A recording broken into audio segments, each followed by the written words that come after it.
ప్రకటన 10వ అధ్యాయము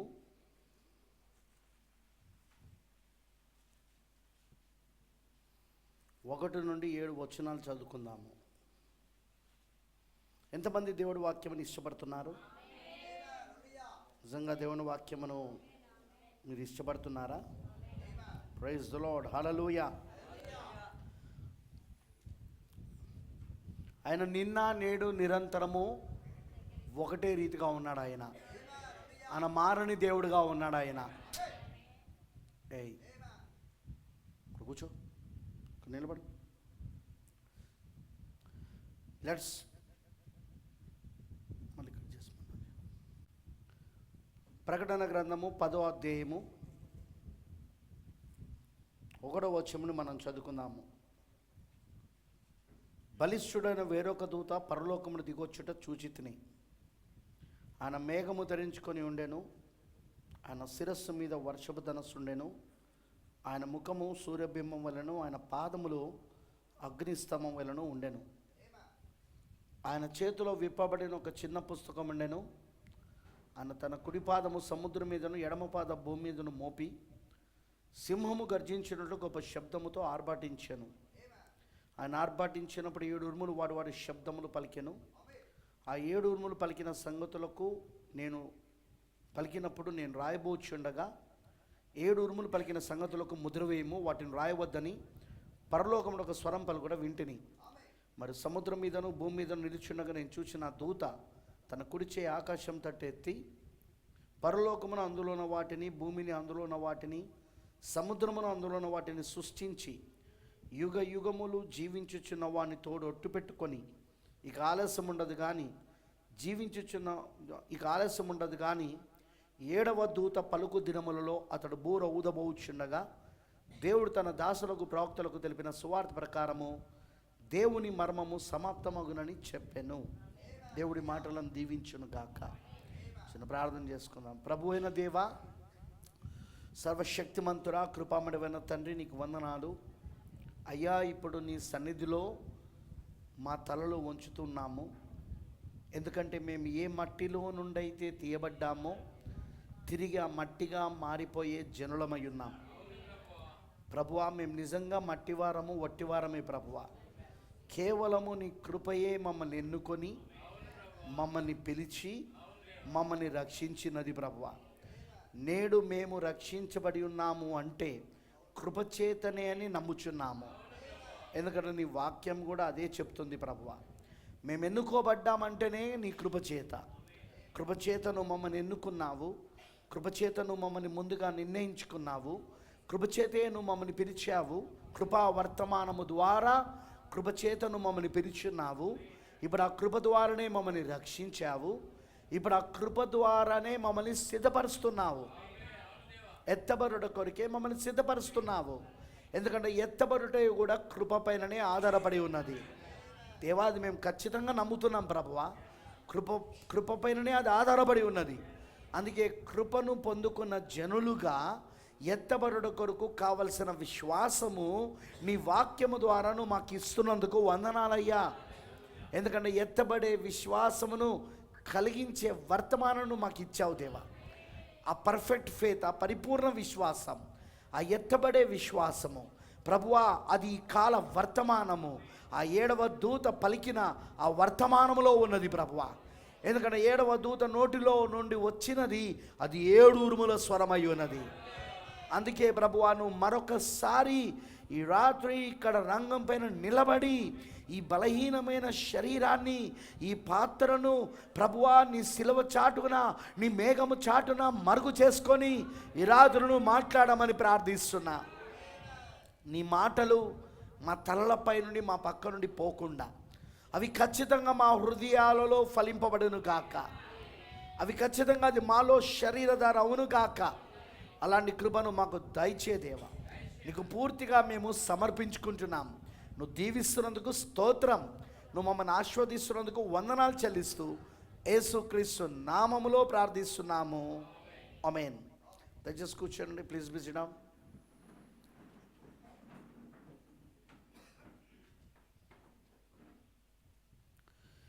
క్రీస్తునందు ప్రియమైన దేవుని పిల్లలందరికీ మరొకసారి ప్రభువైన యేసుక్రీస్తు నామంలో నాకు శుభములు మరియు వందనాలు తెలియజేస్తున్నాను.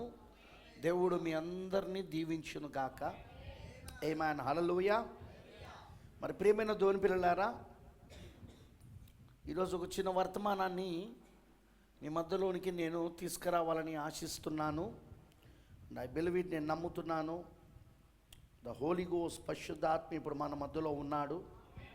ఆమేన్. హల్లెలూయా. ఖచ్చితంగా ఆయనే ఇప్పుడు మనతో మాట్లాడతాడని నమ్ముతున్నాను. నేను I'm going to preach a small message. ఒక చిన్న వర్తమానాన్ని మీ మధ్యలోనికి తీసుకురాకూడుతున్నాను. మరి జాగ్రత్తగా దేవుడు ఒక వాక్యమును అందరూ వినాలని నేను కోరుతున్నాను. ఇక్కడ మనము కొన్ని విషయాలు చూడబోతున్నాము. అఫ్కోర్స్ ఇది మనకు తెలిసిన లేఖనాలు. ప్రకటన 10వ అధ్యాయము 1 నుండి 7 వచనాలు నెరవేర్పు జరిగినాయి. ఇప్పుడు ఇది చరిత్ర. ఇప్పుడు ఇది ప్రకటన 10వ అధ్యాయం 1 నుండి 6 వచనాల్లో బలిష్ఠుడైన దూతగా క్రీస్తు పరలోకమున దిగొచ్చాడు. ప్రకటన 10వ అధ్యాయం 7వ వచనంలో 7వ దూత విలియం బ్రెనామ్ ఆ క్రీస్తును మనకు పరిచయం చేశాడు. అమనంటారా? ఇవి రెండు చరిత్రగా మారిపోయినాయి. ఈ రెండు జరిగిపోయినాయి ఇవి. ఆమేన్. అందుకే మనందరికీ తెలుసు, ఎప్పుడు చెప్తుంటాను నేను, ప్రకటన 10వ అధ్యాయం 8 నుండి 11 వచనాలు అది ఇప్పుడు నెరవేర్పు జరుగుతున్నది. ఆమేనంటారా? ప్రకటన 10వ అధ్యాయం 1 నుండి 6 వచనాలు బలిష్ఠుడైన వేరొక దూతగా పరలోకము నుండి క్రీస్తు దిగువచ్చుట. అది 1963లో ఫిబ్రవరి 28న జరిగింది. అది నెరవేర్పు అయిపోయింది. ఓకేనా? నేను చెప్పేది మీకు అర్థమవుతున్నదా? అది 1963లో జరిగింది. అది హల్లెలూయా. అలానే ప్రకటన 10వ అధ్యాయం 7వ వచనము మరి 1965 వరకు ఆయన 7వ దూతను గురించి 65 వరకు అది కూడా నెరవేర్పు జరిగింది. ఆమేన్. అయితే ఇప్పుడు ప్రకటన 10వ అధ్యాయము 8వ వచనము నుండి 11వ వచనాలు అది మాత్రము 1966 నుండి ఇప్పుడు 2026 వరకు నెరవేర్పు జరుగుతున్నది. అది ఆ లేఖనాలు నెరవేర్పు జరుగుతున్న కాలంలో ఉన్నాం.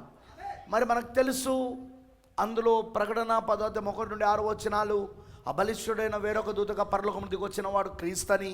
ప్రకటన 10వ అధ్యాయం 7వ వచనము అది 7వ దూత విలియం మ్యారన్ బ్రెన్హామ్ అని. ఇప్పుడు ప్రకటన 10వ అధ్యాయం 8 నుండి 11 వచనాలు యోహాను ఆ గ్రంథమును తీసుకొని తినడము, గ్రంథముగా మారిపోవడము, వాక్యముగా మారిపోవడము, అది ఇప్పుడు ప్రస్తుతము వధువులో జరుగుతున్నదని, అంటే మనలో జరుగుతున్నదని. వధువు అంటే ఎవరో గురించి మాట్లాడినట్టు కాదు, ఇక్కడ మన గురించి మాట్లాడుకుంటున్నాం మనం. వధువు అనే మాట ఎప్పుడొచ్చినా సరే అది మన గురించి మాట్లాడుతున్నాం మనం. సో ఇప్పుడు అది వధువులో నెరవేర్పు జరుగుతుందని మనందరికీ బాగా తెలుసు. ఆమేన్. హల్లెలూయా. గ్రంథము పరలోకము నుండి వచ్చింది, కానీ ఆ గ్రంథము దేవుని కుడి చేతిలో ఉండే ముందు అది ఆదాము చేతిలో ఉండే. అది తెలుసుగా మీ అందరికీ, చాలాసార్లు చెప్పిన నేను. అది ఏదైతే ప్రకటన 5వ అధ్యాయంలో దేవుని కుడి చేతిలో ఉన్న గ్రంథము లోపట వెలపట రాత కలిగి 7 ముద్రలు గట్టిగా వేస్తున్న గ్రంథం ఏదైతే ఉందో ఆ గ్రంథము దేవుని కుడి చేతిలో ఉండక ముందు అది మొదటిగా దేవుడు ఎవరికి ఇచ్చాడంటే ఆదాముకి ఇచ్చాడు.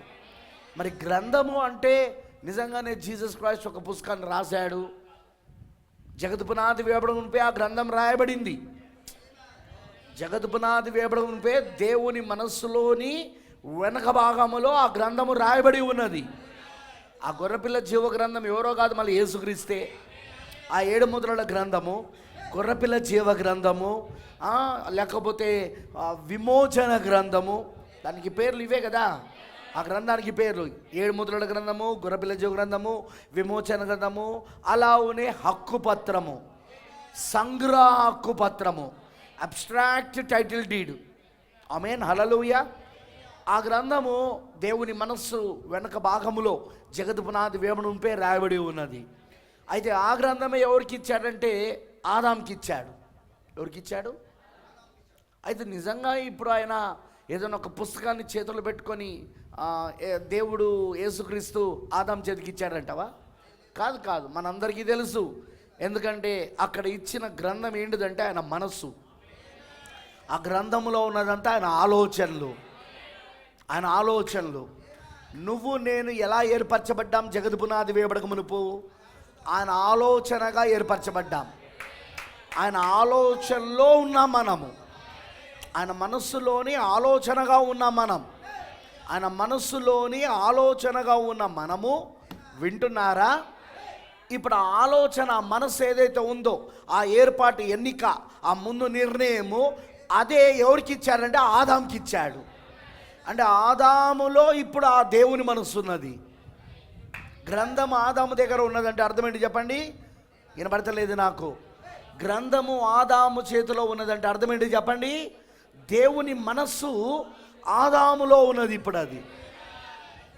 ఇప్పుడు ఆదాము ఏం చేయాలి? ఆ దేవుని మనసులో ఉన్న ఆలోచనను పలికాలి. ఆదాము ఏం చేయాలి? దేవుని మనసులో ఉన్న ఆలోచనను పలకాలి.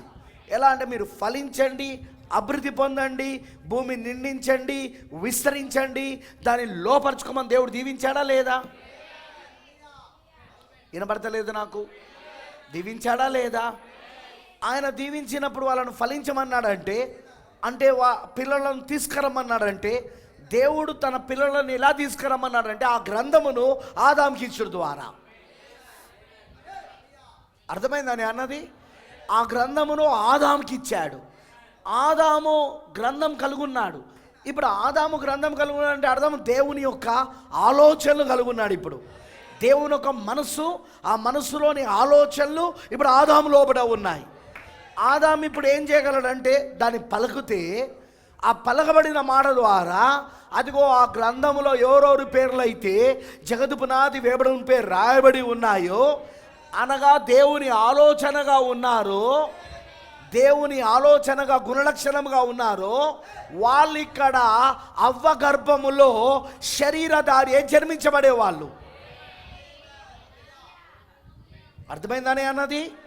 అవ్వ గర్భంలో శరీరధారే ఆ ఆలోచన ఏదైతే ఆదాము పలికాడో, ఆ ఆలోచన అవ్వ గర్భంలో శరీరధారే జన్మించబడేది. అర్థమైన వాళ్ళ నామ చెప్పండి. మరి బ్రదర్ ఏమంటాడో తెలుసా? ఫస్ట్ జన్మించాల్సింది ఎవరంటే యేసుక్రీస్తు. వాట్? ఆదాముకి మొదటిగా జన్మించవలసింది యేసుక్రీస్తా. ఎందుకంటే నూతన సృష్టికి ఆది ఆయననే కాబట్టి. క్రొత్త సృష్టికి ఆది ఆయనే, ప్రారంభం ఆయనే, నూతన సృష్టికి. అందుకే మొదటిగా జన్మించబడాల్సింది ఆయనే. కానీ ఇక్కడ ఆదాము ఆ దేవుని మనస్సును పొందుకున్న తర్వాత, ఇంకో మాటలు చెప్పారంటే ఆ గ్రంథాన్ని పొందుకున్న తర్వాత, ఆ గొర్రెపిల్ల జీవ గ్రంథాన్ని, ఆ 7 ముద్రల గ్రంథాన్ని, ఆ విమోచన గ్రంథాన్ని, ఆ పేర్లు రాసున్న దేవుని యొక్క కుమారులు కుమార్తెల యొక్క పేర్లు, అదే దేవుని యొక్క కుటుంబ ఆల్బమ్ ఏదైతే ఉందో, అది ఆదాము కలుగున్నా కూడా దాన్ని పలకక మునిపే అదిగో అవ్వ దగ్గరికి ఎవరు వచ్చారంటే సర్పం వచ్చాడు. పలకబడిన మాట ద్వారా గర్భం ధరించాల్సిన ఆమె ఇప్పుడు సర్పము ద్వారా శారీరకంగా కలియడం ద్వారా, అదే లైంగిక చర్య ద్వారా ఆమె గర్భం ధరించింది. అక్కడ ఆర్ యు క్యాచింగ్? ఇప్పుడు ఆదాముకి అవకాశము లేదిగా ఉందా? ఇప్పుడు ఆమె గర్భములో దేవుడిచ్చిన గ్రంథము, ఆ దేవుడిచ్చిన ఫ్యామిలీ ఆల్బమ్, అది ఎవరి ఫ్యామిలీ ఆల్బమ్, అది ఎవరి కుటుంబ ఆల్బమ్ అంటే దేవుడిది. ఎందుకంటే ఆయన గొర్రెపిల్లగా రక్తము ద్వారా వాళ్ళ పేర్లు అందులో రాశాడు. గొర్రెపిల్ల 2000 సంవత్సరాల క్రితం చనిపోయాడు. కానీ వాస్తవంగా లేఖనం చెప్తున్నది ఏంటంటే జగదు పునాది వేయబడక మునిపే దేవుని మనస్సులోని వెనక భాగములో గొర్రెపిల్ల వధించబడ్డాడు. ఆయన ఎక్తానా ఏమన్నా నేను చెప్పేది? తలలపై వెళ్ళిపోయి హాయిగా నిద్రపోతున్నారా? కొంచెం ఆలోచించండి చెప్పేది ఏదో. దేవా నాకు అర్థమవునట్లు చేయదేవా అని మనసులో ప్రార్థన చేసుకోండి. అర్థమైందని చెప్పింది. నిద్రపోతే నిద్ర వస్తూనే ఉంటుంది. ఇక దయ్యం మిమ్మల్ని మంచి జోలపాట పెడుతుంది. ఇక మీకు ఎత్తబడో గిత్తబడో ఏముండదు, అంత ఇక్కడే. అది గుర్తుపెట్టుకోండి. అందుకే జాగ్రత్త వినండి నేను చెప్పేది. Praise the lord, hallelujah. Mind పనిచేస్తున్నప్పుడు నిద్ర వస్తుందా? నువ్వు ఎప్పుడైనా రాత్రులు ఒక విషయం గురించి ఆలోచిస్తున్నప్పుడు నిద్ర వచ్చిందా నీకు? చెప్పండి నాకు. మైండ్ విశ్రాంతి తీసుకుంటే అప్పుడు మనకు శరీరానికి నిద్ర వస్తుంది. కరెక్టేనా? మరి నీవు ఇప్పుడు చర్చిలో నిద్రపోతున్నావు అంటే అర్థమేంటో చెప్పాలా నేను? నీ మైండ్ అసలు, నేను అందుకే ఓ మాట వాడినా నో ప్రాబ్లం, మైండ్లెస్ ఫెలో అంటాను నిన్ను, నేను మైండ్ లేనిదానా అంట నిన్ను. ఎందుకంటే నీకు మైండ్ ఉంటే, మనస్సు ఉంటే, దేవుని వాక్యము వస్తూ ఉంటే చెవుల ద్వారా అది మనసులోనికి వెళ్ళినప్పుడు ఆలోచన వస్తూ ఉంటుంది అక్కడ. ఆయన ఏం చెప్తాడో నాకేం అది నా భాషనా, అదేమన్నా నా భాషనా, పాస్టర్ గారు చెప్పేదంతా నా భాషనా, చైనీస్లో చెప్తుంటే అని నిద్రపోవు. అర్థమైందని అన్నది. మైండ్ పనిచేస్తే నువ్వు ఎప్పుడు నిద్ర రాదు. నిద్ర వస్తున్నదంటే నీ మైండ్ ఏమైంది, నీ మనసు విశ్రాంతి పొందుతుంది. చర్చికి వచ్చి మైండ్ విశ్రాంతి పొందడం ఏందిరా బాబు. మళ్ళీ వీళ్ళు వెళ్ళి ఇంట్లో పడుకోమంటే పడుకోరిగా, అర్ధరాత్రి 2 గంటల వరకు వీళ్ళకి నిద్ర రాదు. కానీ ఇక్కడ మాత్రం వాక్యం చెప్పేటప్పుడు నిద్ర వస్తూ ఉంటుంది. ఏంటిది వీళ్ళ స్పిరిట్, వీళ్ళ పరిస్థితి ఏంది, వీళ్ళ మైండ్ పనిచేస్తలేదు. మైండ్ పనిచేస్తే నీకు నిద్ర రాదు. అందుకే నేను కొన్నిసార్లు వాక్యం చదువుతున్నాను అనుకో, ఆ రాత్రి నిద్ర రావడం చాలా కష్టం ఇక. ఎందుకంటే ఆలోచనలే, ఆ ప్రత్యక్షతే నా మనసంతా తిరుగుతూ ఉంటుంది, నా మైండ్ మెలకువగా ఉంటుంది. నేను కళ్ళు మూసుకొని నిద్రపోవడానికి ప్రయత్నిస్తుంటా, కుదరదు. అది నిజం, అది నేను చెప్పేది. చర్చిలో కూడా నీ మైండ్ పనిచేస్తే నీకు నిద్ర రాదు. వాక్యం ఏదైతే వస్తున్నదో అది నీ చెవుల ద్వారా ఎక్కడికి వెళ్ళాలంటే నీ మనసులోనికి వెళ్ళాలి. నీ మనసులోనికి వెళ్ళినప్పుడు ఏమవుతుందంటే ఆ మనస్సులో ఆలోచన, ఆ హృదయంలోని ఆలోచన అది నిన్ను నిద్రపోనియదు.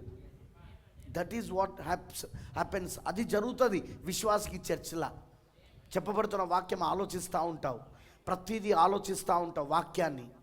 నిద్రపోతానం అంటేనే నువ్వు ఆలోచిస్తలేవు వాక్యాన్ని. నిద్రపోతానం అంటేనే నువ్వు వాక్యాన్ని ఆలోచిస్తలేవు.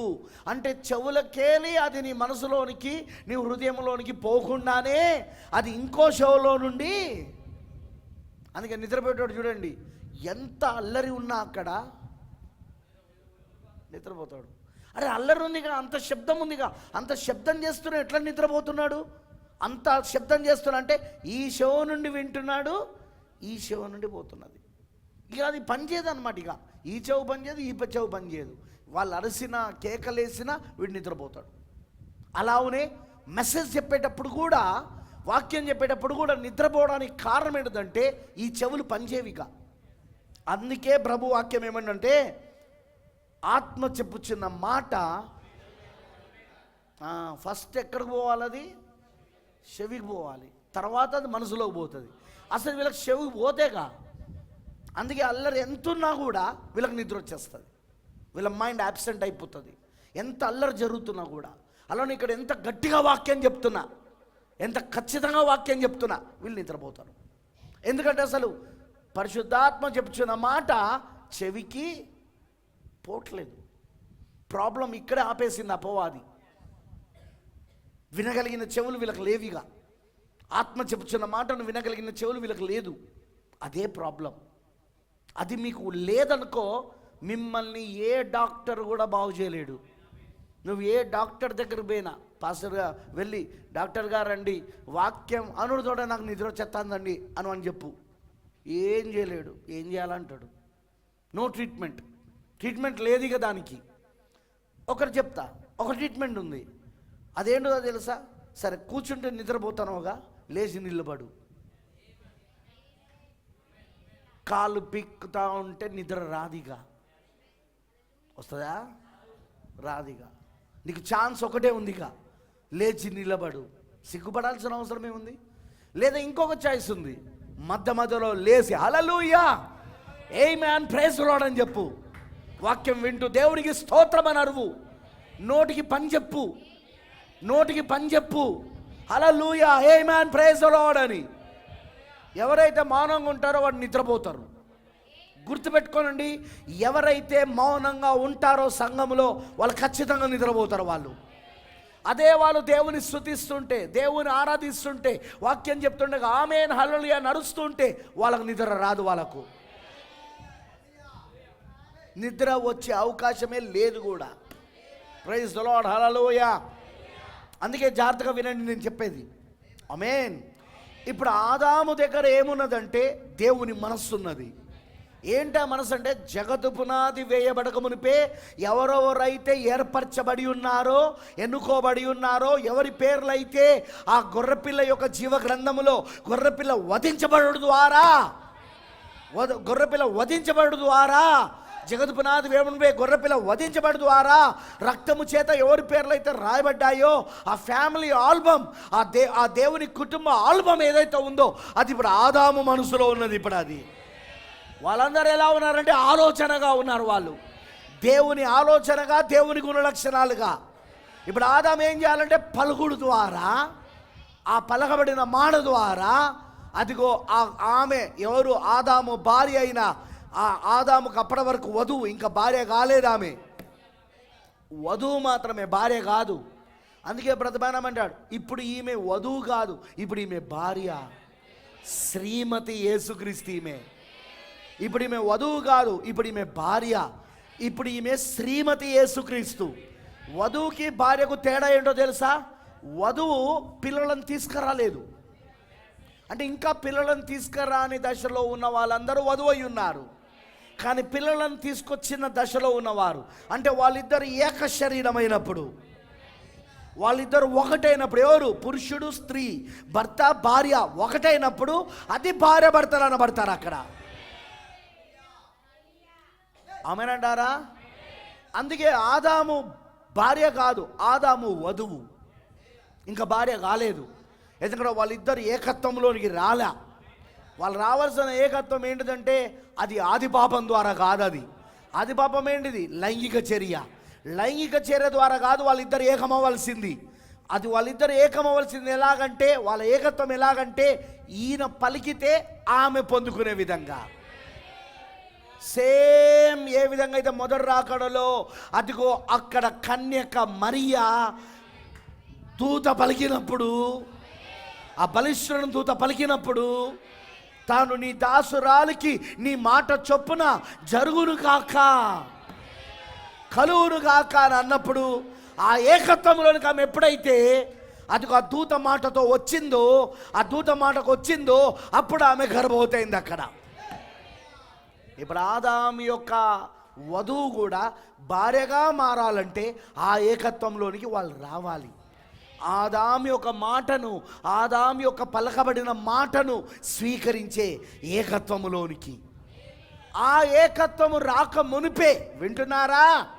ఆ ఏకత్వము రాక మునిపే, ప్రైజ్ ది లార్డ్, హల్లెలూయా, మధ్యలో సర్పం వచ్చాడు.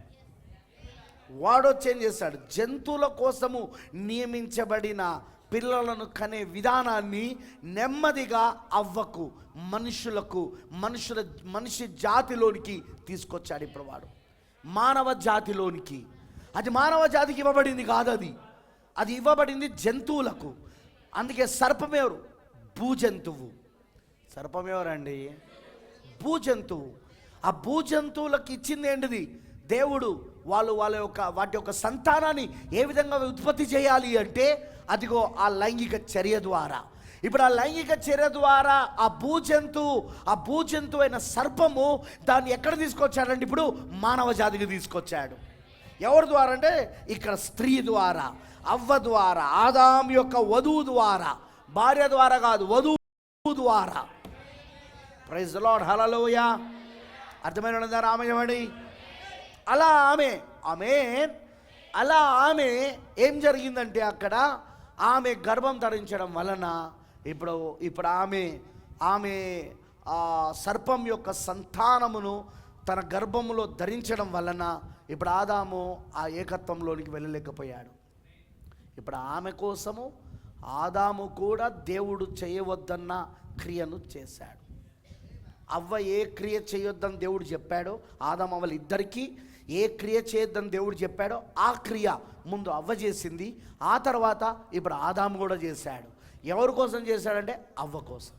అందుకే ఇప్పుడు దేవుని మనస్సు ఏదైతే ఆదాములో ఉండేనో ఆ దేవుని యొక్క గ్రంథము, ఏ మ్యాన్ ఆ గొర్రెపిల్ల జీవ గ్రంథము, అదే ఆ 7 ముద్రల గ్రంథము, అదే ఆ దేవుని యొక్క ఫ్యామిలీ ఆల్బమ్ ఏదైతే ఉందనో ఇప్పుడు ఆదాం దగ్గర నుండి అది నేరుగా దేవుని వద్దకు వెళ్ళిపోయింది. అది అని అసలు యజమానైన దేవుని యొద్దకు వెళ్ళిపోయింది అది, ఆ గ్రంథం. ఆమేనంటారా? అర్థమైనా రామ చెప్పండి. ఇప్పుడు ఆ గ్రంథములో ఉన్న వారిని విమోచించడానికే ప్రభు అయిన యేసుక్రీస్తు వచ్చాడు. ఎందుకంటే ఇప్పుడు ఆ గ్రంథములో ఉన్న వాళ్ళందరూ ఎలా జన్మిస్తున్నారంటే ఆది పాపం ద్వారా జన్మిస్తున్నారు. మీకు ఏమైనా అర్థమైందని అన్నది?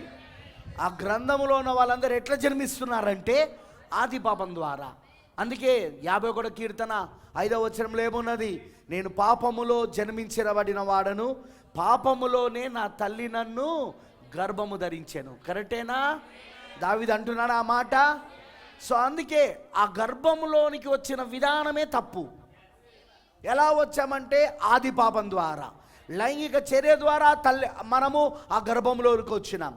శరీర ఇచ్ఛ ద్వారా మనం ఆ గర్భంలోకి వచ్చాం. తల్లిదండ్రుల యొక్క శరీర ఇచ్ఛల ద్వారా మనం ఆ గర్భంలోకి వచ్చాం. అందుకే గర్భంలోనే మనం పాపులమైనాం అక్కడ.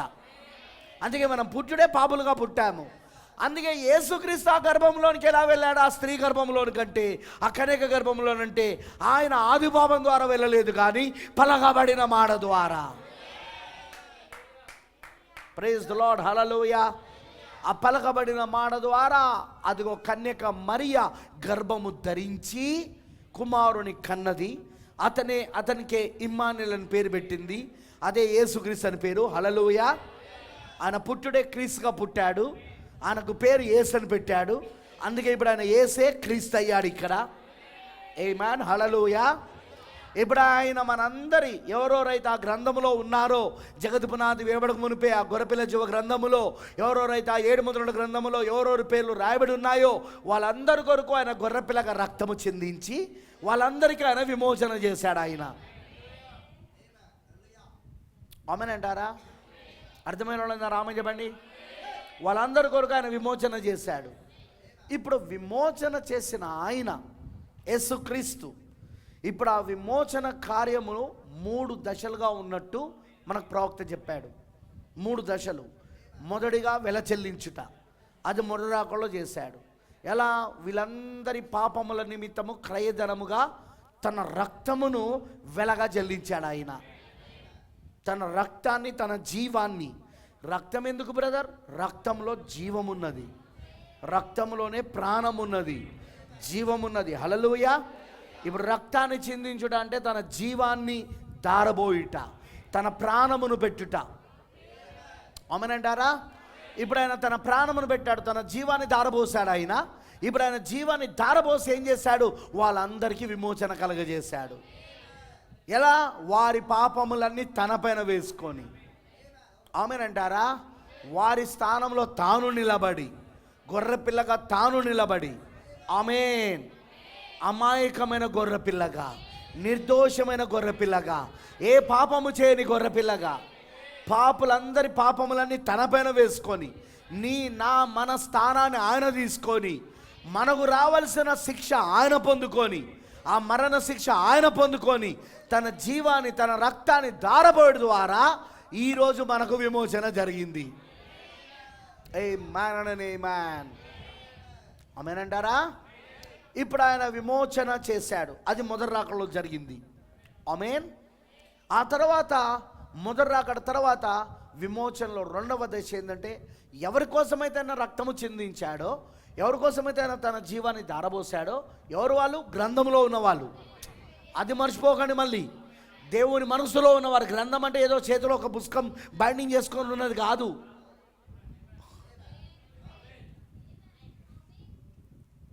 గ్రంథం అంటే ఏదో ఒక పుస్తకాన్ని చేతిలో పెట్టుకొని ఉండడం కాదు.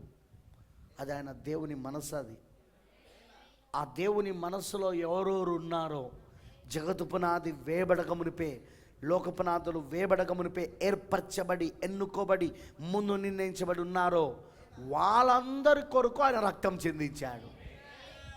వాళ్ళందరి కొరకు ఆయన తన జీవాన్ని దారబోసాడు. బ్రతుబానం అంటాడు, 2000 సంవత్సరాల క్రితం యేసుక్రీస్తు మరణించాడని మనమందరం అనుకుంటున్నాం. కానీ దేవుని దృష్టిలో ఆయన జగత్తు పునాది వేయబడక మునిపే ఆయన ఆల్రెడీ వధించబడ్డాడు. ఆయన ఆ దేవుని దృష్టిలోనైతే జగత్తు పునాది వేయబడక మునిపే గొర్రెపిల్ల వధించబడి ఉన్నాడు. ఇప్పుడు ఆ వధించబడిన గొర్రెపిల్ల ఆ కార్యం ఏదైతే మనస్సులో ఉండేనో జరిగినో ఆ కార్యం 2000 సంవత్సరాల క్రితం వచ్చి నెరవేర్పు జరిగింది. అది ఆ కార్యము 2000 సంవత్సరాల క్రితము యేసుక్రీస్తు గొర్రెపిల్లగా వచ్చి దాన్ని నెరవేర్పు చేశాడు. ఆయన ఏదైతే జగత్తు పునాది వేయబడింపు జరిగిపోయిందో, దేవుని మనసులో జరిగిపోయిందో దాన్ని ఆయన నెరవేర్పు చేశాడు. ఆయన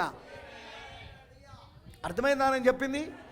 అందుకే నువ్వు నేను కూడా రక్షించబడింది 2000 సంవత్సరాల క్రితం ఆయన రక్తం చిందించినప్పుడు కాదంటాడు. ఆయన ఎప్పుడు జగత్తు పునాది వేయబడక మునిపే దేవుని మనస్సులో, ఆ దేవుని మనస్సులోని వెనక భాగంలో గొర్రెపిల్ల వధించబడినప్పుడే, నీ కోసం నా కోసమైన రక్తం అక్కడ చిందించినప్పుడే మనమందరం అక్కడ రక్షించబడి ఉన్నాం.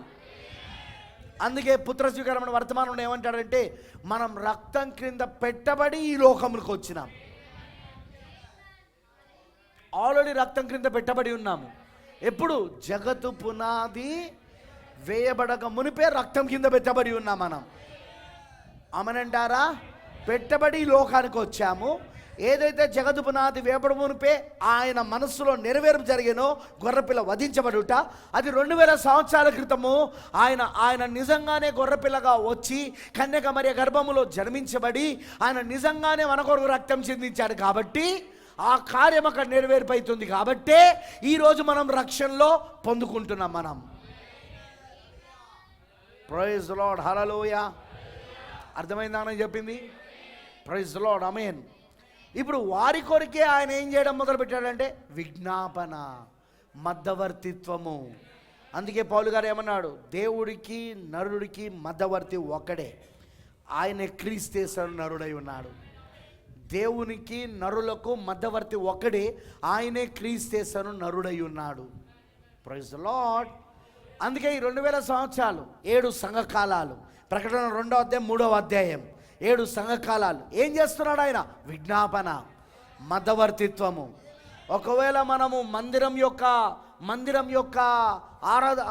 యొక్క సేవ దగ్గరికి వెళ్తే అదిగో ఆయన అక్కడ ప్రధాన యాజకుడిగా ఉన్నాడు. అక్కడ ఆయన ఎందుకు ప్రధాన యాజకుని పని ఏంటి చెప్పండి? అదిగో ప్రజల కొరకు చిందించబడిన రక్తాన్ని మధ్యవర్తిగా ఆయన దేవుని సింహాసనం వద్దకు తీసుకెళ్ళడం, విజ్ఞాపనకు తీసుకెళ్ళడం, వారి కోసం విజ్ఞాపన చేయడం. ఆయన అదేనా ప్రధాన యాజకుని పని. అందుకే ఈ 2000 సంవత్సరాల క్రితం ఎలా ఉన్నాడంటే ప్రధాన యాజకుడిగా, మధ్యవర్తిగా, విజ్ఞాపన చేయవాడిగా. అదే యోహాను పత్రికలో ఆయన వకీలుగా ఉన్నాడు. ఆయన మన కేసును వాదిస్తున్న వకీలు.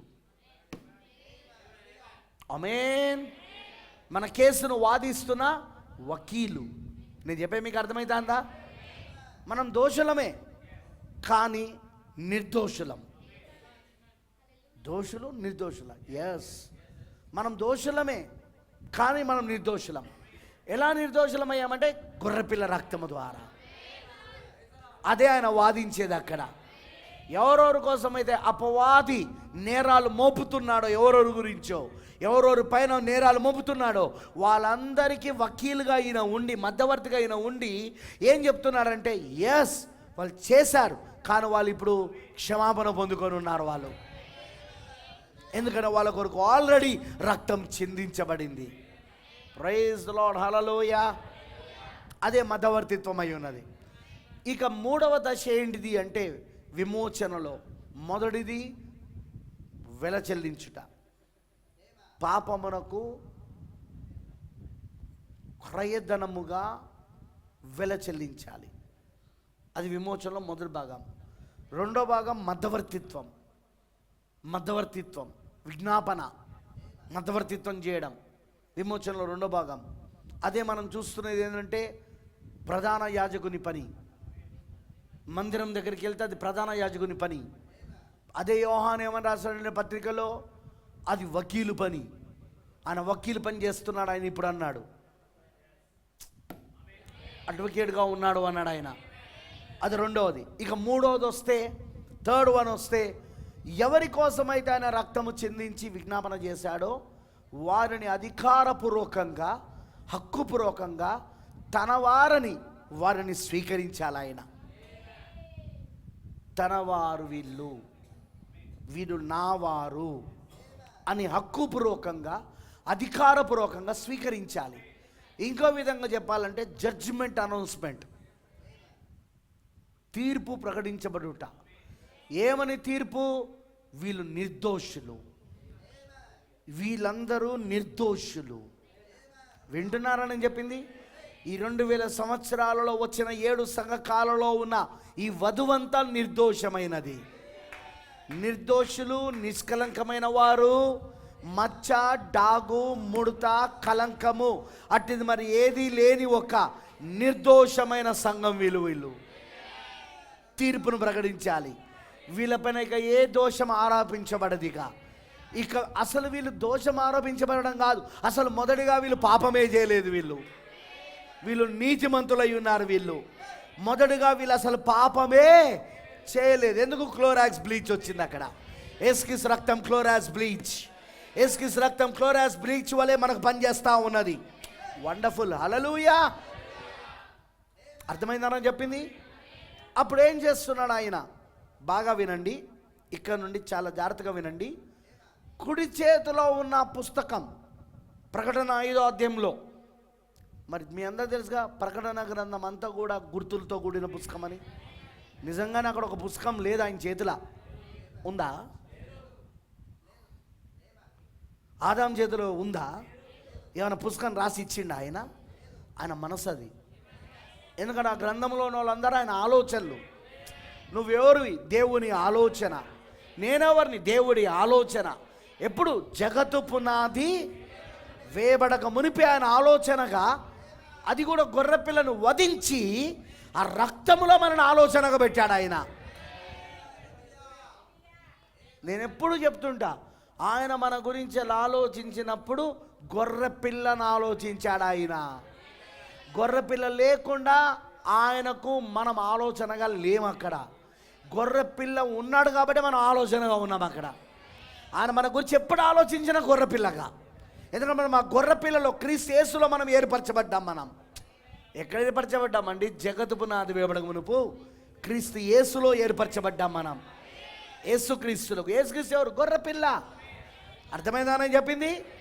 సో ఇప్పుడు ఆ మనస్సు ఏదైతే ఉందో, ఏ మ్యాన్, ఇప్పుడు ఆ మనసులో ఉన్న వారి కోసం ఆయన రక్తం చిందించాడు. విమోచనలో మొదటి భాగము, అది మొదటి రాకడ.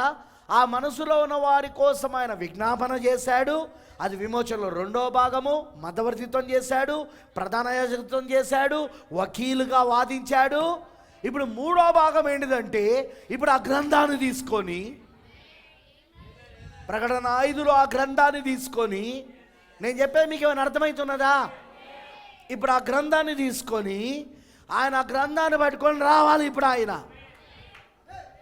కానీ ఆ గ్రంథము 7 ముద్రల చేత ముద్రించబడి ఉన్నది. ముందు దాని ముద్రలు ఆయన తెరవాలి. ఆయన తెరచుడక ఆయన మాత్రమే అర్హుడని మన అందరికీ తెలుసు. ఎందుకు? ఆ గ్రంథంలో ఉన్న వారి కోసం రక్తం కార్చింది ఆయనే. వాళ్ళందరికీ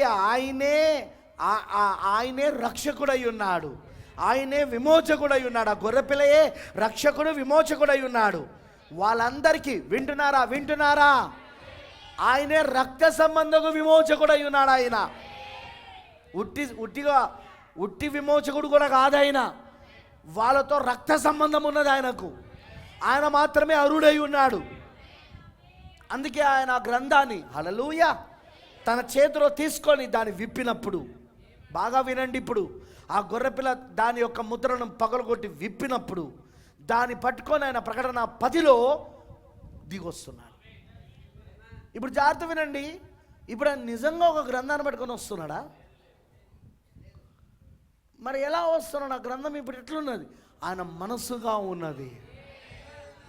ఆయన మనస్సుగా ఉన్నది ఆ గ్రంథం. అర్థమైందని చెప్పింది. ఇప్పుడు ఆయన ఏం తీసుకొస్తున్నాడంటే తన మేధస్సును, తన మనస్సును తీసుకొస్తున్నాడు ఆయన. ఓ హల్లెలూయా. తన ఇంటెలిజెన్స్, ఇంగ్లీష్ ఏమంటారు దాని? ఇంటెలిజెన్స్. దాన్ని ఆయన మనస్సును, ఆయన జ్ఞానాన్ని, ఆయన మనస్సును, ఆయన జ్ఞానాన్ని, ఆయన మేధస్సును పట్టుకొని వస్తున్నాడు ఇప్పుడు ఆయన. ఎక్కడ? ప్రకటన 10వ అధ్యాయం 1 నుండి 6 వచనాలలో. ఆమేనంటారా? ఆయన వస్తూ ఉన్నప్పుడు ఆయన సింహం వలె గర్జించడం మొదలుపెట్టాడు. ఆయన గొర్రెపిల్లగా వస్తలేడు, ఇప్పుడు ఆయన సింహం వలె వస్తున్నాడు. తీర్పు తీర్చడానికి వస్తున్నాడు, తీర్పును ప్రకటించడానికి వస్తున్నాడు. ఎలా వస్తున్నాడు? తీర్పు తీర్చడానికి, తీర్పును ప్రకటించడానికి వస్తున్నాడు. ఆయన గొర్రెపిల్లగా వస్తున్నాడు ఇప్పుడు ఆయన. ఆమేన్, హల్లెలూయా. నేను చెప్పే మీకు ఏమైనా అర్థమవుతున్నదా? గొర్రెపిల్లగా తీర్పును తీర్చడానికి వస్తున్నాడు ఇప్పుడు ఆయన. ఆమేన్ అండ్ ఆమేన్. ఐ మీన్ గొర్రెపిల్లగా దాన్ని తెరిచి సింహముగా దిగి వస్తున్నాడు ఇప్పుడు ఆయన. ఆయన వస్తున్నప్పుడు మాత్రం సింహముగా. అందుకే సింహము గర్జించినట్లు ఆయన గొప్ప శబ్దముతో ఆర్భాటించాడు. ఆర్భాటం ఎలా వినబడిందంటే 7 ఉరుములు. ఆర్భాటం ఎలా వినబడింది, ఆ గర్జన ఎలా వినబడిందంటే 7 ఉరుములు పలికితే ఎలా ఉంటుందో, 7 ఉరుములు స్వరము పలికితే ఎలా ఉంటుందో అలా వినబడింది అక్కడ. ఇప్పుడు ఆ 7 ఉరుములు పలికినప్పుడు యోహాను రాయబోయాడు అక్కడ. అంటే ఆ సింహము గర్జనను రాయబోయాడు ఆయన. కానీ యోహాను ఏమని చెప్పబడిందంటే రాయవద్దు, దాన్ని ముద్ర వేయి అన్నాడు ఆయన. యోహాను విన్నాడు కానీ రాయలేదు. అది యోహానులో ముద్ర వేయబడి ఉన్నది. ఆమేనంటారా? ఇప్పుడు ఏదైతే ఆ 7 ఉరుముల స్వరము ఉన్నదో, ఇప్పుడు ఆ 7 ఉరుముల స్వరము యోహాను విన్నాడు కానీ రాయవద్దని దేవుడు చెప్పాడు కాబట్టి రాయలేదు. దానికి ముద్ర వేయమని చెప్పాడు దేవుడు. ఇప్పుడు యోహాన్లో అది ముద్రించబడ్డాయి. యోహాన్లో అవి ముద్రించబడ్డాయి. వింటున్నారా నేను అన్నది? యోహాన్లో అవి ముద్రించబడ్డాయి. ఎందుకంటే అసలు ఆ స్వరమే రాయలేదు, అసలు ఆ 7 ఉరుముల వర్తమానమే రాయలేదు బైబిల్లో. ఆమేనంటారా? యోహాన్లో అవి ముద్రించబడ్డాయి. ఆమేన్. ఆ తర్వాత 7వ దూత వస్తున్నాడు ఇప్పుడు. ప్రకటన 10వ అధ్యాయం 7వ వచనంలా 7వ దూత ద్వారా ఏం జరుగుతుందంటే దేవుని మర్మమంతా సమాప్తం అవుతుంది అంటున్నాడు. నా పాయింట్స్ జాగ్రత్తగా వింటున్నారా? 7వ దూత ద్వారా ఏం జరుగుతున్నదట? ఇప్పుడు దేవుని మర్మమంతా సమాప్తం అవుతున్నది. హల్లెలూయా. అర్థమైన వాళ్ళందరూ ఆమేన్ చెప్పండి. అర్థమైన వాళ్ళందరూ ఆమేన్ చెప్పండి. 7వ దూత ద్వారా దేవుని మర్మమంతా సమాప్తం అవుతున్నది. హల్లెలూయా. ఇప్పుడు జాగ్రత్తగా వినండి నేను చెప్పేది, ఎందుకంటే ఇది చాలా ఇంపార్టెంట్ విషయాలు. ఏంటిది దేవుడి మర్మం? What is God's mystery? Of course మనందరూ తెలుసు దేవుని మర్మం ఎవరో? క్రీస్తు అయి ఉన్నాడు. దేవుని మర్మం ఎవరు? క్రీస్తు. దేవుని మర్మమైన క్రీస్తు బయలుపరచబడెను. ఈ మాట మన ప్రవక్త చెప్పలేదు, పౌలు గారు చెప్పాడు. దేవుని మర్మమయ్యున్న క్రీస్తును మీరు స్పష్టముగా తెలుసుకున్నవారే అని ఉంది బైబిల్లో. తెలుసుగా లేఖనం? చూద్దామా ఒకసారి? ఒక్కసారి చూద్దాం. ఎందుకంటే నేను చెప్పబోయేది మీరు జాగ్రత్తగా వినాలని నేను మీకు కోరుతున్నాను.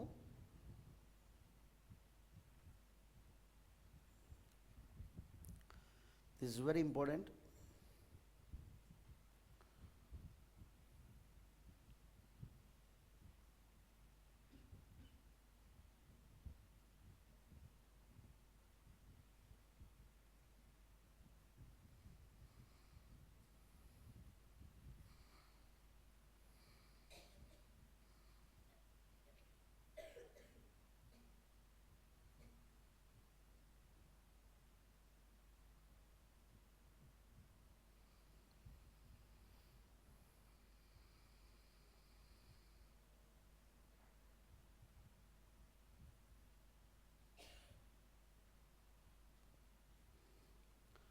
కొలస్సీలకు రాస్తున్న పత్రిక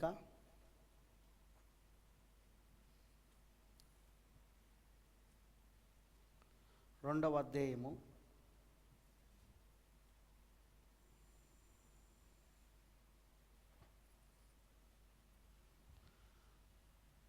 2వ వచనము. నేనెంతగా పోరాడుచున్నానో మీరు తెలుసుకొని కోరుచున్నాను. వారు ప్రేమయందు అతకబడి సంపూర్ణ గ్రహింపు యొక్క సకలైశ్వర్యము కలిగిన వారై దేవుని మర్మమై ఉన్న క్రీస్తును స్పష్టముగా తెలుసుకున్న వారై తమ హృదయములలో ఆదరణ పొందవలనని వారందరి కొరకు పోరాడుచున్నాను. బుద్ధి జ్ఞానముల సర్వ సంపదలు ఆయన యందే గుప్తములై ఉన్నవి. దీని మీద నేను సికింద్రాబాద్ చర్చ్లో ప్రసంగం చేసిన ఆల్రెడీ. ఈ రెఫరెన్స్ తీసుకొని మరీ చాలా వివరాలు ఇచ్చిన. సరే, మీరు ఒకవేళ అది విని ఉండకపోతే అది మీ ఇష్టము, దేవుని దగ్గర మీరే లెక్కప్ప చెప్తారు. ఏ ప్రసంగం నేను చేస్తున్నానో అవి మీరు వినకుండా ఉన్నారో వాటన్నిటికీ ఒక రోజున 4వ పరిమాణంలో రికార్డ్ అయిన ఆ ప్రసంగము మిమ్మల్ని తీర్పులో నిలబెడుతుంది. మాకు తెలియదు ప్రభువా అని అనడానికి వీలుండదు. ఆల్రెడీ మీకు చెప్పబడింది, కానీ వినకపోవడం మీ తప్పు. అర్థమైందని అన్నది. అందుకే వినాలి, మెసేజ్ వినాలి. పని చేసుకుంటున్నప్పుడు, ఉద్యోగం చేసేటప్పుడు, పడుకునేటప్పుడు రోజుకు ఒక వర్తమానమైన వినాలి. 1, 2 వర్తమానాలు వినండి. నిద్ర అనేది ఎప్పుడు వస్తూనే ఉంటుంది అది, కానీ వినాలి. నిద్రపోతులు పరలోకం పోరు, బైబిల్లో ఉంది. సరే, దేవుని మర్మమైన క్రీస్తును, అందుకే బ్రదర్ మేమని మెసేజ్ బోధించంటే దేవుని మర్మమైన క్రీస్తు బయలుపరచబడను. ఇప్పుడు దేవుని మర్మమంతా సమాప్తమగును 7వ దూత పలుకు దినాలలో. ఏంటి దేవుని మర్మం? క్రీస్తు. ఇంతకు క్రీస్తు ఎవరు? వాక్యం. ఆది యందు వాక్యం ఉండెను, వాక్యము దేవుని యొద్ద ఉండెను, వాక్యమే దేవుడై ఉండెను. యోహాను సువార్త 1:1 14 ఏమంటుంది? ఆ వాక్యమే శరీరధారి అయి కృపా సత్య సంపూర్ణుడిగా మన మధ్య నివసించాడు. క్రీస్తు అంటే ఇక్కడ వాక్యం. వాక్యం అంటే ఆది కాండం మొదలుకొని ప్రకటన గ్రంథం వరకున్న మర్మములన్నీ. ఇప్పుడు ఈ మర్మములన్నీ, ఈ ఆది కాండం మొదలుకొని ప్రకటన గ్రంథం వరకు ఉన్నదంతయు 7 ముద్రలలో ముద్రించబడి ఉన్నది. ముద్ర అనగా పరిశుద్ధాత్మ. అంటే పరిశుద్ధాత్మ ఏం చేశాడు? పరిశుద్ధాత్మనే ముద్రగా ఉన్నది దానికి. అందుకే దీన్ని ఎవరు చదివినా అది పరిశుద్ధాత్మనే తెరవాల, దాన్ని బయలుపరచాల దాన్ని. ఆమెనంటారా? కానీ పరిశుద్ధాత్మ బయలుపరచకుండా, పరిశుద్ధాత్మ తెరవకుండా నీకు ఈ విషయాలు అందుకే అర్థం కావండి. నువ్వు వార్తాపత్రికలు చదివినట్టు ఈ బైబిల్ చదివినావు అనుకో, అర్థం కాదు. నువ్వేదో పత్రికను, వారపత్రికలు చదివినట్టు, నవలను చదివినట్టు, నవలలు ఉంటాయిగా, కథల పుస్తకాలు నవలలు చదివినట్టు ఈ పుస్తకాన్ని చదివినావు అనుకో, ఈ బైబిల్ని, నీకు అర్థం కాదు. ఎందుకంటే this Holy Ghost was closed this book. పరిశుద్ధాత్మనే ఈ పుస్తకాన్ని మూసి ఉంచాడు. 6000 సంవత్సరాల నుండి మూసి ఉంచాడు. ఎన్ని సంవత్సరాల నుండి? 6000 సంవత్సరాల నుండి మూసి ఉంచాడు ఆయన. ఇప్పుడు మన కాలంలో గొర్రెపిల్ల ఏం చేశాడంటే ఆ గ్రంథాన్ని, దానికి ఉన్న ముద్రలను ఆయన పగలగొట్టి తెరిచాడు. ఇప్పుడు ఆయన తెరిచి ఆ గొర్రెపిల్ల ఎవరి ద్వారా ఇస్తున్నాడంటే 7వ దూత ద్వారా. మీకు అర్థమవుతుందా? ఎందుకు? కారణాలు ఏంటిది? మొదటి కారణం, ఆమోసు 3:7 ప్రకారముగా దేవుని వాక్యం ఎప్పుడు ప్రవక్త దగ్గరికి రావాలి. అందుకే ఇప్పుడు ఈ గ్రంథము, దేవుని వాక్యము, ఈ గ్రంథము, ఈ మర్మములు ఎవరికి దగ్గర రావాలంటే ముందు ప్రవక్త. ఈ కాలానికి ప్రవక్త ఎవరంటే 7వ దూత విలియం బ్రెనామ్, ఏలియాగా ఉన్న విలియం బ్రెనామ్. ఆయన ఏలియా మరియు 7వ దూత. ఇంకో కారణం ఏంటిది అంటే ప్రకటన 10:7 ప్రకారంగా దేవుని మర్మమంతా సమాప్తమయ్యేది ఈయన ద్వారానే కాబట్టి. అంటే దేవుని మర్మమంతా బయలుపరచబడవలసింది ఈయన ద్వారానే. అందుకోసమే ఇప్పుడు ఆ 7 ముద్రల గ్రంథము ఇప్పుడు ఎవరి ద్వారా మనకి ఇవ్వబడుతున్నదంటే, పాత్ర ఎవరి ఇక్కడ అంటే గొర్రెపిల్ల ఇస్తున్నది. అదిగో 7వ దూత ఏలియా అయిన విలియం బ్రెనామ్ అయి ఉన్నాడు.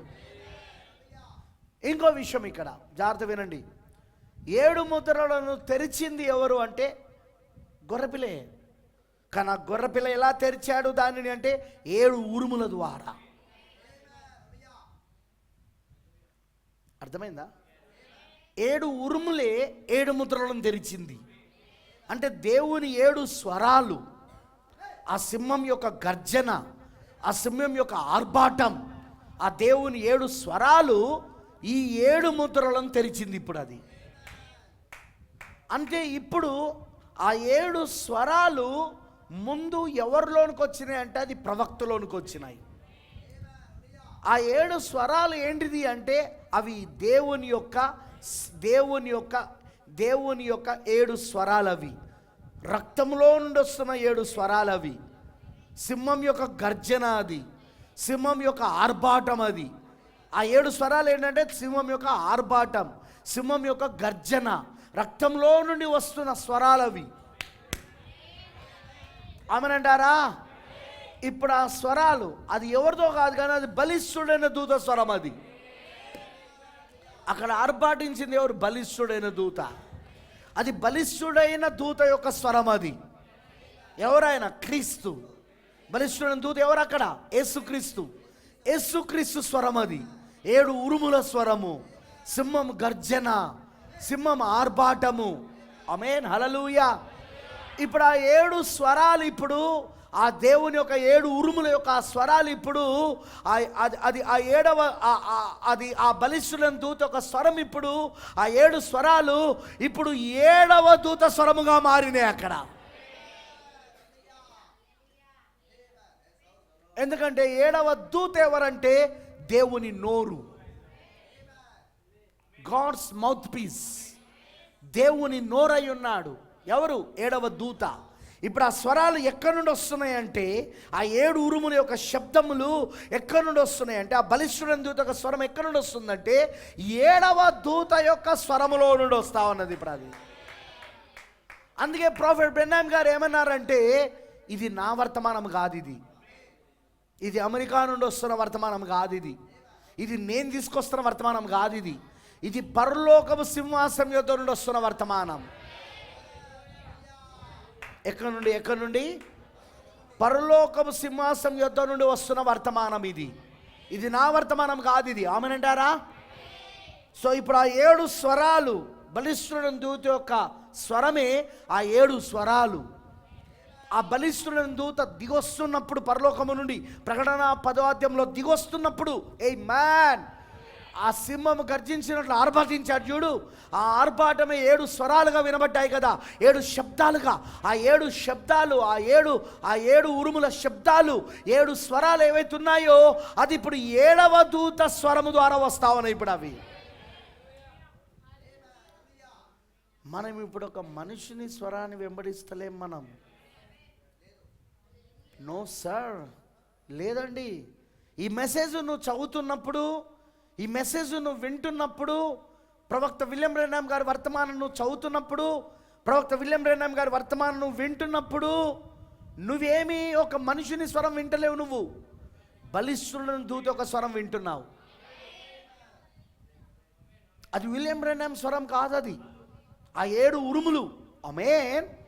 ఆ 7 ఉరుముల యొక్క శబ్దము, వాటి స్వరములు అవేవైతున్నాయో, సింహం గర్జన, సింహం యొక్క ఆర్భాటము, అవి విలియం బ్రెన్హామ్ నోటిలో నుండి వస్తున్నాయి. విలియం బ్రెన్హామ్ ఎవరు అంటే 7వ దూత. ఆయన ఎవరు అంటే దేవుని ప్రవక్త. ఆయన ఎవరు అంటే దేవుని నోరు, గాడ్స్ మౌత్ పీస్. ఆ మర్మం ఇప్పుడు బయలుపరచబడతా ఉన్నది ఈ రోజున. 7 ముద్రలను బయలుపరుస్తున్నదే ఆ 7 ఉరుముల శబ్దం.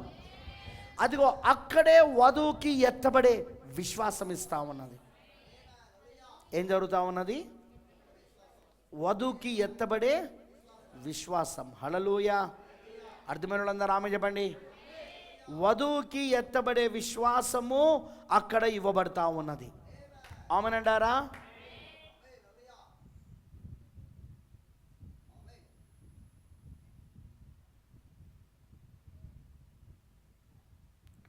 అందుకే చాలామంది ఈరోజు దీన్ని చూడలేకపోతున్నారు. ప్రాబ్లం అదే.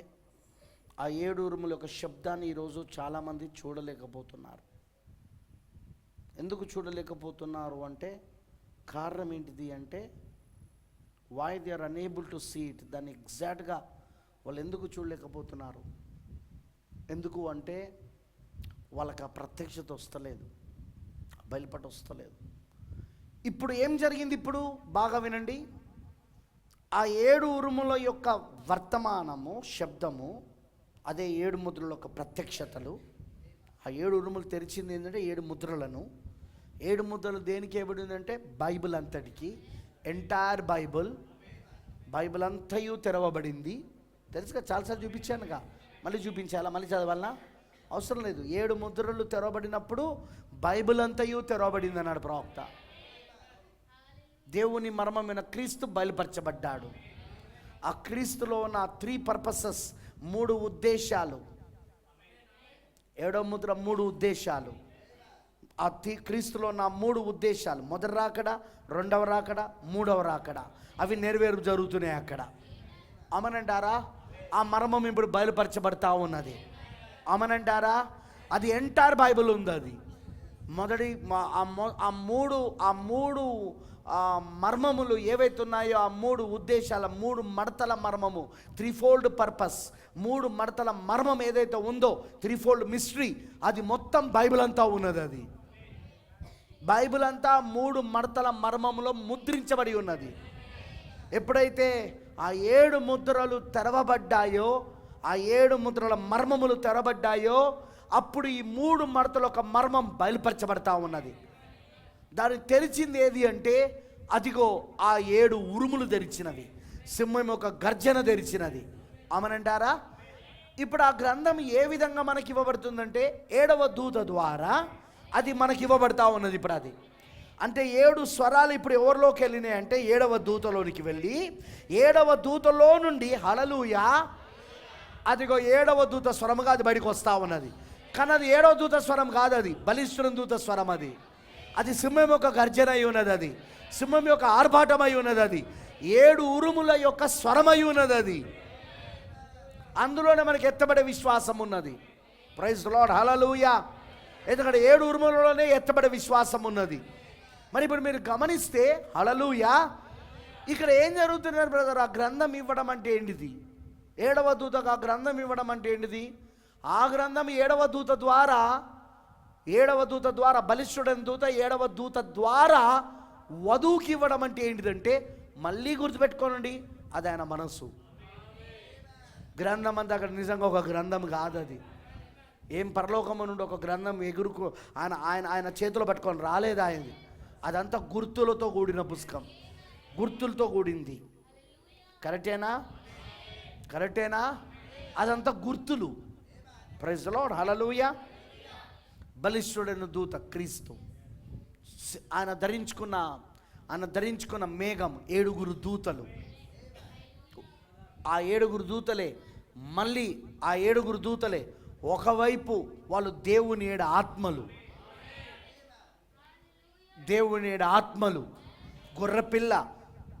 గొర్రెపిల్ల దానికి 7 కొమ్ములున్నవి, 7 కొమ్ములకు 7 కనులున్నవి. 7 కనులు లోకమంతటా పంపబడిన దేవుని 7 ఆత్మలు. వింటున్నారని అన్నది. సో అది ఒకవైపు అది దేవుని 7 ఆత్మలు. ఇంకోవైపు ప్రవక్త అన్నాడు, వాళ్ళే 7 సంఘకాలంలో ఉన్న వర్తమానికులు. ఎందుకన్నాడు వర్తమానికులు అంటే, ప్రతి కాలములో 7 సంఘకాలంలో ప్రతి వర్తమానికుల్లో దేవుని యొక్క ఆత్మ 7గా విభజించుకొని ఒక్కొక్క భాగం అందులో కుమరించుకుంటూ వచ్చాడు ఆయన. అది 7 ప్రత్యక్షతలు అయ్యున్నాయి. అవి ఒకే దేవుని ఆత్మ. మళ్ళీ చెప్తాను, ఒకే దేవుని ఆత్మ 7 విధములుగా ప్రత్యక్షపరుచుకున్నాడు ఆయన. 7 భాగాలుగా ప్రత్యక్షపరుచుకున్నాడు ఆయన. 7 ఆత్మలు గలవాడిగా ప్రత్యక్షపరుచుకున్నాడు ఆయన. అమనంటారా? అందుకే ఆ 7 దూతలలో ఉన్నది అది దేవుని 7 ఆత్మలై ఉన్నవి. ప్రైజ్ ది లార్డ్, హల్లెలూయా. మరి ఆయన శిరస్సు చుట్టూ వర్షపు ధనుస్సు ఉంది. ఏముంది? వర్షపు ధనుస్సు నిబంధనకు సూచన, మేఘధనుస్సు నిబంధనకు సూచన. ఆయనే నిబంధన దూత అని ప్రకటన 1వ అధ్యాయంలో ఎలా ఉన్నాడో ఇప్పుడు ప్రకటన 10లో కూడా అలానే కనబడతా ఉన్నాడు. ప్రకటన 1లో కూడా ఆయన శిరస్సు చుట్టూ అదిగో మేఘధనుస్సు ఉన్నది. అక్కడ 7 రంగులు, దేవుని 7 ఆత్మలు. 7 రంగులు దేని సాదృశ్యం? దేవుని 7 ఆత్మలకు. అమనంటారా? ఆ వర్షపు ధనస్సులో, ఆ మేఘధనస్సులో ఉన్న 7 రంగులు దేవుని 7 ఆత్మలకు సాదృశ్యం. ప్రైజ్ ది లార్డ్, హల్లెలూయా. నిబంధనకు సాదృశ్యం అది. ఆమేన్. దేనికి సాదృశ్యము? నిబంధనకు. ఆయన నిబంధన దూత అయి ఉన్నాడు ఆయన. ఆమేనంటారా? ఆ తర్వాత చూడండి, ఆ బలిష్ఠుని దూత క్రీస్తే, ఆ మేఘము క్రీస్తే, ఆ వర్షపు ధనస్సు క్రీస్తే. కానీ అవి వివిధ విధములైన ప్రత్యక్షతలు. అవి ఒకే దేవుని వివిధ ప్రత్యక్షతలు. అవి అర్థమైందని అన్నది. ఇప్పుడు ఆయన కలుగున్న పుస్తకం అది కూడా క్రీస్తే. గ్రంథం ఏంటిది? గొర్రెపిల్ల గ్రంథం ఏంటిది? యేసుక్రీస్తు కాదా? గొర్రెపిల్ల ఎవరు? యేసుక్రీస్తు కాదా? గొర్రెపిల్ల జీవ గ్రంథం అంటే అది యేసుక్రీస్తు కాదా? సరే, ఈ బైబిల్ వాక్యం ఇది యేసుక్రీస్తు కాదా? వాక్యమేగా యేసుక్రీస్తు. అక్కడ ఆ గ్రంథం అది వాక్యమే కాదు, బైబిలే కదా, అది కూడా యేసుక్రీస్తే. అంటే ఇప్పుడు ఆయన ఏం చేస్తున్నాడు? తన మనస్సును ఆయన ఇప్పుడు 7వ దూతకు ఇచ్చి, 7వ దూత ద్వారా ఇప్పుడు ఆ మనస్సు వధువులో కుమరించబడుతున్నది. శిరస్సును పొందుకోవడం అంటే అర్థం మనస్సును పొందుకోవడం. శిరస్సును పొందుకోవడం అంటే అర్థము ఆయన మనస్సును పొందుకోవడం. ఏం పొందుకోవడం చెప్పండి గట్టిగా. ఇంతకైనా మనసులో ఏముంది? వాక్యం తప్ప వేరేముంటుంది? విమోచన ప్రణాళిక తప్ప ఇంకేముంటుంది అక్కడ? విమోచన గ్రంథములో విమోచన ప్రణాళిక కాకుండా ఇంకేమైనా ఉంటాయా? 7 ముద్రల గ్రంథములో విమోచించబడిన వాళ్ళ పేర్లు ఉన్నాయి. ఇంకేమైనా ఉన్నాయా? అందులో నీ పేరు ఉంటే నువ్వు చూసుకుంటావు. అందుకే ఇప్పుడు ఈ గ్రంథంలో, ఈ వాక్యంలో నిన్ను నువ్వు చూసుకోగలుగుతున్నావు. ఎట్లా చూస్తున్నావు నిన్ను నువ్వు? ఆ మనసు వచ్చినప్పుడు, మీకు అర్థమవుతుందా? శిరస్సు వచ్చినప్పుడు, ఆ మేధస్సు వచ్చినప్పుడు, ఆ మనసు వచ్చినప్పుడు, ఆ శిరస్సు వచ్చినప్పుడు, నువ్వు వాక్యం చూస్తుంటే, అంటే వాక్యాన్ని ధ్యానిస్తూ ఉంటే, వాక్యాన్ని వింటూ ఉంటే, నీ స్థానం ఇక్కడ కనబడతా ఉన్నది, నీ పాత్ర ఇక్కడ కనబడతా ఉన్నది, నీ పేరు ఇక్కడ కనబడతా ఉన్నది. నీ పేరు, నీ స్థానము వాక్యములో, నీ పేరు. బ్రదర్, వాక్యములో నీ పేరు ఎట్లుంది? క్యారెక్టర్ ఎట్లుంది? పాత్ర గల గుణలక్షణముగా నువ్వు ఏర్పరచబడినప్పుడు ఎట్లా ఏర్పరచబడ్డావు? గుణలక్షణముగా, ఆలోచనగా ఏర్పరచబడ్డావు. జగద్గుణాథ్ నువ్వు దేవుని మనసులో ఏర్పరచబడినప్పుడు ఎట్లా ఏర్పరచబడ్డావు బ్రదర్? ఆలోచనగా, గుణలక్షణముగా. అదే ఇక్కడ నీకు కనబడతా ఉన్నది వాక్యం తెరబడు ద్వారా. ఇంతకు వాక్యం తెరబడడం అంటే ఏంటిది? ఆయన మనసును పొందుకున్నప్పుడు నీకు ఈ వాక్యం అర్థమవడం మొదలవుతుంది. పరిశుద్ధ ఆత్మ దీన్ని చూపించడం మొదలు పెడతాడు. ఆయన నీ పాత్ర చూపిస్తూ ఉంటాడు, నీ గుణలక్షణం చూపిస్తూ ఉంటాడు. నువ్వు ఎవరివి, ఎక్కడి నుండి వచ్చావు, నువ్వెందుకు ఇప్పుడు ఈ భూమి పైన ఉన్నావు, ఎక్కడికి వెళ్ళబోతున్నావు, నువ్వు ఎవరివి, ఎక్కడి నుండి వచ్చావు, నువ్వెందుకు ఈ భూమి పైన ఉన్నావు, ఎక్కడికి వెళ్ళబోతున్నావు, నువ్వు నీ భూత వర్తమాన భవిష్యత్తు కాలం అంతయు కూడా పరిశుద్ధాత్మ నీకు ఈ వాక్యాన్ని తెరిచి చూపిస్తూ ఉంటాడు. అందుకే ప్రతిభానం ఏమన్నాడంటే, ప్రత్యక్షతనిచ్చేది ఎప్పుడు పరిశుద్ధాత్ముడే. ప్రత్యక్షతనిచ్చేది ఎప్పుడు కూడా, ప్రత్యక్షత అంటే బయలుపాటు, వాక్యాన్ని బయలుపరిచేది ఎప్పుడు పరిశుద్ధాత్ముడే. ఎప్పుడు ఇస్తాడు అది? ఆ మనస్సును పొందుకున్నప్పుడు, ఆ గ్రంథాన్ని పొందుకున్నప్పుడు. ఇప్పుడు ఏం జరుగుతున్నది? నువ్వు ఆ గ్రంథాన్ని తింటున్నావు. తినడం అంటే అర్థమేంటి? దాన్ని పొందుకుంటున్నావు. ఎలా పొందుకుంటున్నావు? అందుకే నువ్వు వర్తమానాలు వినాలా, అందుకే ప్రవక్త వర్తమానాలు వినాలా, నువ్వు వాటిని ధ్యానించాలా. నువ్వు ఇలాంటి వర్తమానాలు మాలాంటి వాళ్ళు బోధిస్తున్నప్పుడు, 5 రకాల పరీక్షలలో ఉన్న సేవకులు బోధిస్తున్నప్పుడు వాటిని తీసుకొని నువ్వు వినాలా. నువ్వు యూట్యూబ్లో మెసేజ్లు వినాలా. నువ్వు బ్రదర్ వింటుంటే ఏమవుతుంది బ్రదర్? వినుట వలన విశ్వాసము కలుగును. వినుట వలన విశ్వాసం కలుగును. క్రీస్తుని గురించిన మాటలు వినుట వలన, దేవుని మాటలు వినుట వలన. విశ్వాసం అంటే బయలుపాటు. బ్రదర్, ఇక్కడ నీకు విషయం చెప్తాను సిస్టర్. ఈ క్రీస్తు మనస్సును రాకుండా, అంటే ఆ గ్రంథము, ఆ శిరస్సును నువ్వు పొందుకోకుండా, ఆ గ్రంథము నీకు రాకుండా, ఇప్పుడు గ్రంథం ఇవ్వడం అంటే ఏంటిది? ఆయన మనస్సును ఇవ్వడం. ఇప్పుడు ఆయన వచ్చింది ఎట్లొచ్చింది? శిరస్సుగా వచ్చాడు ఆయన, తలరాయిగా వచ్చాడు ఆయన. తలరాయి ఏంటి? శిరస్సు ఏంటిది? భార్యకు భర్త, స్త్రీకి పురుషుడు. స్త్రీకి భర్త ఎవరు? పురుషుడు. పురుషుడు ఎవరు? తల, శిరస్సు. పురుషుడు శిరస్సుగా ఉన్నాడు, తలరాయిగా. సంఘానికి శిరస్సు క్రీస్తు అయి ఉన్నాడు. ఇప్పుడు ఆ క్రీస్తు సంఘానికి శిరస్సు వచ్చాడు. ఇప్పుడు ఆయన ఇప్పుడు తన మనసుని ఇస్తున్నాడు ఇప్పుడు ఆయన, ఆ గ్రంథాన్ని ఇస్తున్నాడు ఇప్పుడు ఆయన, తలరాయిగా ఆయన నీలోనికి వస్తున్నాడు ఆయన, ఆ మనస్సుని ఇస్తున్నాడు. మనసు అంటే ఈ ఆలోచనలు, ఈ బైబిల్లో ఉన్న వాక్యము, అది నీకు తెరుస్తూ ఉన్నాడు ఆయన. రోజు రోజు నువ్వు దాన్ని తింటా ఉన్నావు, ఆ గ్రంథాన్ని తింటా ఉన్నాడు యోహాన్ అక్కడ. అంటే రోజు రోజు నువ్వు దాన్ని తింటా ఉన్నావు. ఇప్పుడు అలా నువ్వేమవుతున్నావు? పూర్తిగా వాక్యముగా మారిపోతావు, పూర్తిగా వాక్యంగా. అంటే ఇంకో విధంగా చెప్పాలంటే ఇక్కడ వాక్యం ఏముందో అది ఇక్కడ కనబడతా ఉంటుంది. బాగా వినండి మాట. ఇక్కడ వాక్యంలో ఏముందో, ఇక్కడ వాక్యంలో ఏముందో అది ఇప్పుడు ఇక్కడ కనబడతా ఉంటుంది. ఈ వాక్యము నువ్వు ఒకటైనవి. ఇప్పుడు యెషయా 7:14 కన్యక గర్భము ధరించి కుమారుని కనును. ఇప్పుడు ఆ కన్యక నా వాక్యము మరియు మరియ ఒకటైంది. ఓకేనా?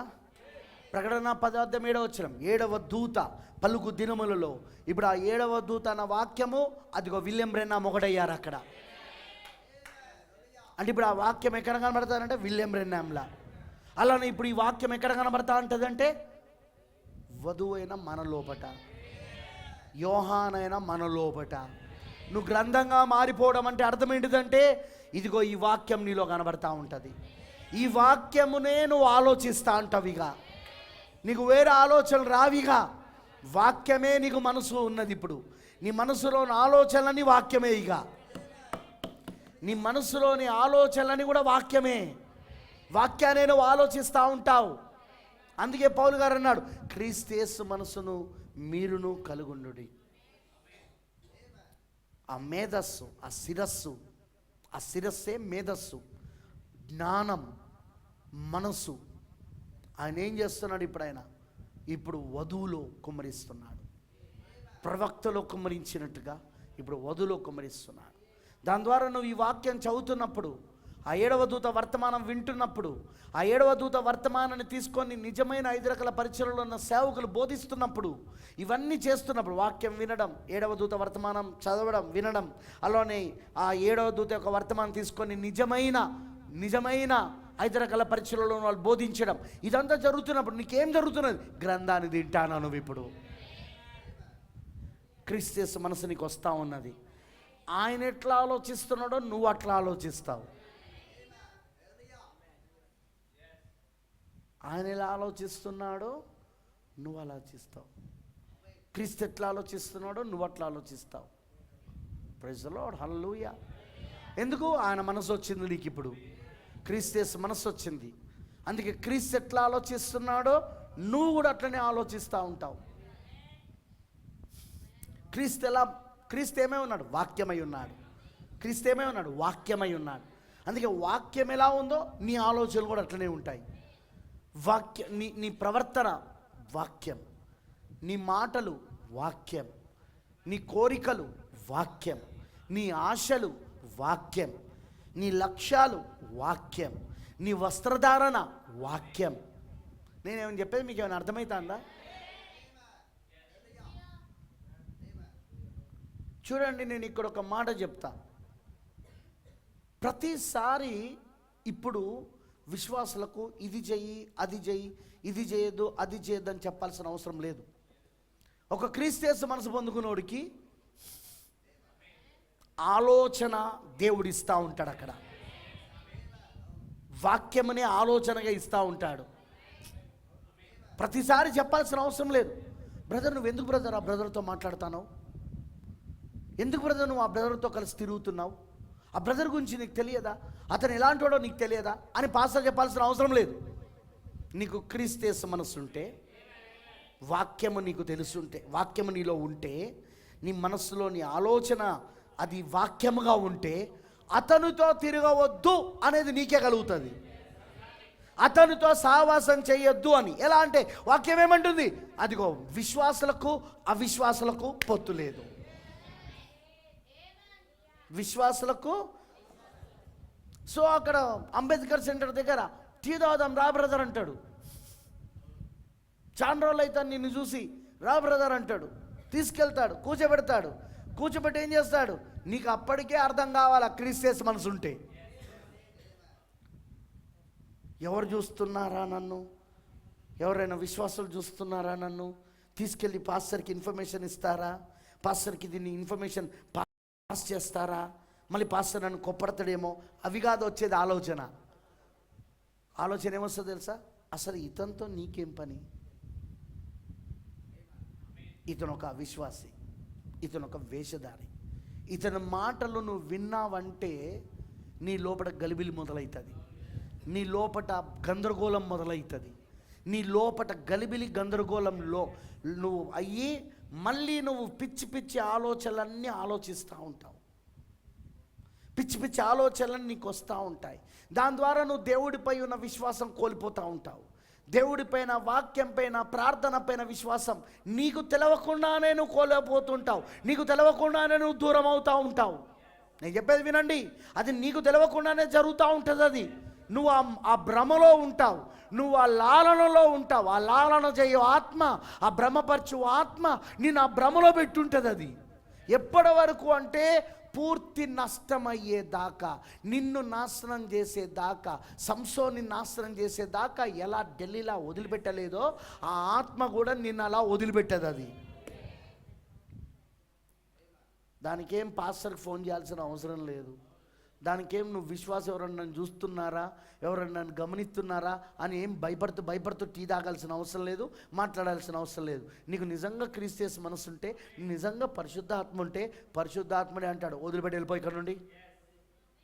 అతని వలన నీ ఆత్మ జీవితం నాశనం అవుతుంది. అతని లాంటి వాళ్ళ మాటలు విన్నా, అతని వీడియోలు చూసినా, అతని మాటలు విన్నా నీ నాశనం అయిపోతావు. వెళ్ళిపో. అర్థమైందా నీ అన్నది? నేను ఎప్పుడు చెప్తుంటా, మంచి చెడుల వివేచన అది దేవుడు పరిశుద్ధాత్మ ద్వారా ఒక విశ్వాసకి ఇస్తూ ఉంటాడు. ఏది మంచి, ఏది చెడు పరిశుద్ధాత్మనే వాక్యములో నుండి ఏది మంచో ఏది చెడో నీకు చెప్తా ఉంటాడు ఆయన. చెడు నీకు పరిశుద్ధాత్మ లేకపోతే నేనేం చేయలేనమ్మా, ఏం చేయలేను బ్రదర్ నేను ఒక కాపరిగా. ఎందుకంటే ఎన్ని రోజులని నిన్ను కాపాడాలా? ఎన్ని రోజులని నిన్ను కాపాడాలా? ఎన్ని రోజులని నీకు కావలి కాయాలా? ఎన్ని రోజులని నీకు కావలి కాయాలా? నువ్వు వెళ్ళే ప్రతి చోటుకు నేను రాలేనుగా, నువ్వు చేసే ప్రతి పని నేను చూడలేను కదా. కానీ ప్రధాన కాపరి చూస్తాడు. ఈ కాపరి చూడట్లేదు కావచ్చు, ఈ కాపరిలో ఉన్న ప్రధాన కాపరి చూస్తూ ఉన్నాడు. ఆ ప్రధాన కాపరి దృశ్యం నుండి నువ్వు తప్పించుకోలేవు కదా. నువ్వు వాట్సాప్లో ఎవరితో మాట్లాడుతున్నావో, చాటింగ్ ఎవరితో చేస్తున్నావో, ఎవరితో నువ్వు ఫ్రెండ్షిప్ చేస్తున్నావో, ఎవరితో నువ్వు ఏం మాట్లాడుతున్నావో, గంటల కొలది ఏమేం మాట్లాడుతున్నావో, ఇక్కడున్న రహస్యాలని ఎలా అక్కడికి నువ్వు చేరవేస్తున్నావో, వాళ్ళకి తెలిసినట్లు చేస్తున్నావో శత్రువులకు. ప్రధాన కాపరి చూస్తలేడా? చూస్తాడు. ఒకరు గుర్తుపెట్టుకోనండి, సమస్తమును చూచుచున్న కళ్ళు, పౌలు గారు అంటాడు, భూమి అంతటినీ చూచుచున్న కళ్ళవి. దాని నుండి తప్పించుకోవడం ఎవడి వల్ల కాదు. కానీ నీకు పరిశుద్ధాత్మ ఉంటే ఎవ్వరూ నీకు చెప్పాల్సిన అవసరం లేదు. మంచి చెడుల వివేచన నీకు ఉంటుంది. అందుకే నేను ఎప్పుడు చెప్తుంటే సంఘ కాపరిగా, పరిశుద్ధాత్మతో నింపబడండి, పరిశుద్ధాత్మతో నింపబడండి, పరిశుద్ధాత్మతో నింపబడండి. Fill with the Holy Ghost. క్రీస్తు మనసును కలిగి ఉండండి, క్రీస్తు మనసును కలిగి ఉండండి. ఆ మనస్సు నీకు వచ్చినట్లు ప్రార్థించండి. ఆ శిరస్సు వచ్చి నేను అతుకున్నట్లు ప్రార్థించండి. శిరస్సు వచ్చి అతుకోవడం అంటే ఆ మనస్సు నీకు రావడం. మీకు అర్థమవుతుందా? అప్పుడు ఆ మనస్సు నీకు వస్తే నువ్వు ఖచ్చితంగా ప్రియమైన దేవుని పిల్లలారా, నువ్వు ఆయన ఆలోచించినట్టు ఆలోచిస్తావు. నువ్వు ఆయన ఆలోచించినట్టు. ఆయన ఆలోచించేదంతా వాక్యమే. నేను ఎప్పుడు ఒక మాట చెప్తా, దేవుడు వాక్యమును దాటుకొని ఈ ప్రపంచాన్ని చూస్తలేడు ఆయన. ఎందుకంటే వాక్యమే ఆయన, దేవుడే వాక్యం. ఆయన తన వాక్యాన్ని తను దాటుకొని ఎట్లా చూస్తాడు? ఆయన ఎప్పుడు చూసినా వాక్యంలో నుండే చూస్తాడు. ఇప్పుడు నీకు కూడా క్రీస్తు మనసు వస్తే ఎక్కడి నుండి చూస్తావు నువ్వు? వాడేదో జాలి మాటలు, జాలి పొందుకోవడానికి అబద్ధపు మాటలు పాస్టర్ మీద చెప్తే ఎట్లా నమ్ముతావు నువ్వు? కళ్ళ ముందు ఇన్ని సంవత్సరాలు చూసి కూడా నేను అనేది మీకు అర్థమవుతుందా? ఏవో చిన్న చిన్న విభేదాలు ఉంటే వెంటనే సంఘాన్ని వదిలిపెట్టి వెళ్ళిపోవడం అది కరెక్టేనా? అది చిన్న చిన్న విభేదాలకు నాకు చెప్పండి, చిన్న చిన్న విభేదాలకు సంఘాన్ని వదిలిపెట్టి వెళ్ళిపోవడమేనా? అంటే ఏమైంది ఇక్కడ? నీకు క్రీస్తు మనసు ఇంకా రాలేదు. అందుకే ఈజీగా వాడు ఏం చేస్తాడంటే, అపవాది ఈజీగా వాని యొక్క ఆలోచనలు నీలో ఎక్కించేసి వాడు ఆలోచించే విధంగా నిన్ను చేస్తాడు. వాడు అంటే వాడు ఎట్లా ఆలోచిస్తున్నాడో వాని మనసు నీకు వచ్చి నువ్వు కూడా అట్లనే ఆలోచిస్తుంటావు. ఈమె మంచిది కాదు, గున్నమ్మ మంచిది కాదు, గున్నమ్మ మంచిది కాదు, గున్నమ్మ మంచిది కాదు, గున్నమ్మ మంచిది కాదు, గున్నమ్మ మంచిది కాదు. ఇప్పుడు వీడు ఎవడైతే ఆ మాటలు వింటాడో వానికి వెళ్ళిపోయింది ఇప్పుడు ఆ మనసు. ఇక గున్నమ్మని ఎట్లా చూస్తాడో తెలుసా? మంచిది కాదు, అమ్మో ఈమెకు దూరం ఉండాలి, ఈమె మంచిది కాదు, ఈమె వెళ్ళే చర్చకు నేను వెళ్ళొద్దిగా.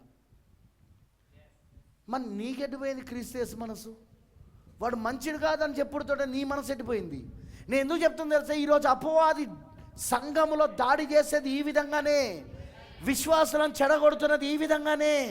వాడు ఏం చేస్తాడు? వాని మనస్సు నీకెక్కిస్తాడు. అరే మేము అరుస్తున్నది ఏంది ఇక్కడ? క్రీస్తు మనసుకు ఎక్కించుకోండి మీరు. ఇక్కడ వాక్యం వినండి. ఎప్పుడు చూసినా ప్రార్థన. వాడు ఏదైనా మాట్లాడితే, సంఘం గురించి మాట్లాడితే, ఒక బ్రదర్ గురించి మాట్లాడితే, ఒక సిస్టర్ గురించి మాట్లాడితే అపవాది ఎవరిలో దూరి మాట్లాడినా, లేకపోతే పాస్టర్ గురించి మాట్లాడితే, పాస్టర్ భార్య గురించి మాట్లాడితే, పాస్టర్ పిల్లల గురించి మాట్లాడితే ఒకటే చెప్పు, అపవాది నోరు మీరా. అవన్నీ నాకు అవసరం లేదు. అవన్నీ నాకు క్రీస్తు కావాలా, నాకు వాక్యం కావాలా, నాకు వాక్యం చెప్పేది నేను వింటా. నేను చెప్పేది మీకు అర్థమవుతుందా? క్రీస్తు మనసు కలుగుంటే నువ్వు వాక్యాన్ని దాటి నువ్వు ఆలోచించలేవు. క్రీస్తు ఎట్లా వాక్యాన్ని దాటే అన్ని చూస్తాడో, వాక్యమును దాటకుండా వాక్యంలో నుండే అన్నిటిని చూస్తున్నాడో, ఆయన ప్రతిదీ వాక్యంలో నుండి చూస్తున్నాడు. బ్రదబానం అంటాడు, ప్రపంచం ఈ రోజున దేవుని వాక్యము లేకుండానే నడుస్తున్నట్టు మనకు అనిపిస్తుంది. ప్రాఫెట్ అంటున్నాడు ఈ మాట, దేవుని వాక్యము లేకుండానే ఈ ప్రపంచమంతా నడుస్తున్నది అని మనం అనుకుంటున్నాం. కానీ కాదు, ప్రతిదీ ఆయన వాక్య ప్రకారంగానే జరుగుతూ ఉన్నది. ఫర్ ఎగ్జాంపుల్, ఈరోజు ప్రపంచ రాజకీయం చూడండి. ప్రపంచ దేశాలన్నీ రాజకీయాలు ప్రతిదీ వాక్య ప్రకారంగా జరుగుతుంది. మీకు ఎంతమంది తెలుసు అక్కడ? నీకు వాక్యం తెరబడితే తెలుస్తుంది. అది క్రీస్తు మనసు వచ్చి వాక్యం తెరబడితే ప్రతిదీ, అమెరికా చేస్తున్నది ఏంటిది, రష్యా చేస్తున్నది ఏంటి, ఇజ్రాయెల్ చేస్తున్నది ఏంటి, ఇస్లామిక్ దేశాలు చేస్తున్నది ఏంటి, ఇండియా చేస్తున్నది ఏంటి, చైనా చేస్తున్నది ఏంటి, ఐరోపా దేశాలు చేస్తున్నాయి ఏంటి, అన్ని వాక్య ప్రకారంగానే జరుగుతున్నాయని నీకు వాక్యం తెరబడితే అర్థమవుతుంది అక్కడ. ఒకవేళ నీకు తెరబడలేదు అనుకో, నువ్వు అనుకుంటావు అసలు దేవుడు తన వాక్యంతో అన్ని నిర్వహిస్తున్నాడు. అడ్మినిస్ట్రేషన్ తన వాక్యం ద్వారా సమస్తమును నిర్వహిస్తున్నాడు అన్నాడు. ఏది ఇదంతా అంటే అమెరికా వాక్యం దాటుకునేగా పోతున్నది, అదిగో చైనా వాక్యం దాటుకునే కదా పోతున్నది, రష్యా ఉక్రెయిన్ యుద్ధం వాక్యం దాటుకునే కదా పోతున్నది, అదిగో ఇజ్రాయెల్ గాజా అదంతా వాక్యం. అది నీకు అనిపిస్తుంది. అది ఎందుకంటే నీకు క్రీస్తు మనసు రాలేదు, నీకు వాక్యం తెరబడలేదు, పరిశుద్ధాత్మ నీకు ప్రత్యక్షత ఇవ్వలేదు. అందుకే ప్రపంచ రాజకీయాలు నీకు అర్థం కావట్లే. ముద్రలు తెరబడింది ఎందుకు అనుకుంటున్నావు? మూడింటిని బయలుపరుస్తాను. అది మతపు శక్తి, రాజకీయ శక్తి మరియు ఆర్థిక వ్యవస్థలో దయ్యపు శక్తి. కరెక్టేనా? ఇవన్నీ బయలుపరుస్తున్నాయి ఇప్పుడు మనకు. అప్పుడు నువ్వు ఏం చూడగలుగుతావు? God is the control of this world. ఈ ప్రపంచాన్ని కంట్రోల్ చేస్తున్నది, ఈ ప్రపంచాన్ని నిర్వహిస్తున్నది, అడ్మినిస్ట్రేషన్ నిర్వహిస్తున్నది, నిర్వహణ కార్యం చేస్తున్నది, ఈ ప్రపంచాన్ని నడిపిస్తున్నదంతా దేవుడే. మీకు ఒక మంచి ఉదాహరణ ఇచ్చి ముగిస్తా. రెడీగా ఉన్నారా? ఎంతమంది గుర్తున్నది? దానియేలు గ్రంథములో ప్రపంచాన్ని పరిపాలించిన రాజు, చక్రవర్తి, రాజులకు రాజు, ప్రభులకు ప్రభు అయిన, ఏం పేరు ఆయన పేరు? నెబుకద్నెజర్. గుర్తున్నాడా మీకు? అదిగో దానియేలు చూసిన ఆ బ్రహ్మాండమైన ప్రతిమలో శిరస్సు బంగారముతో చేయబడి ఉన్నది. ఆ బంగారపు శిరస్సు ఎవరో కాదు, నెబుకద్నెజరు అన్నాడుగా. అది నీవే అన్నాడు అక్కడ. అది నీ రాజ్యమే, నీవే అన్నాడు. కానీ దేవుడు ఏం చేశాడు? God is the controller.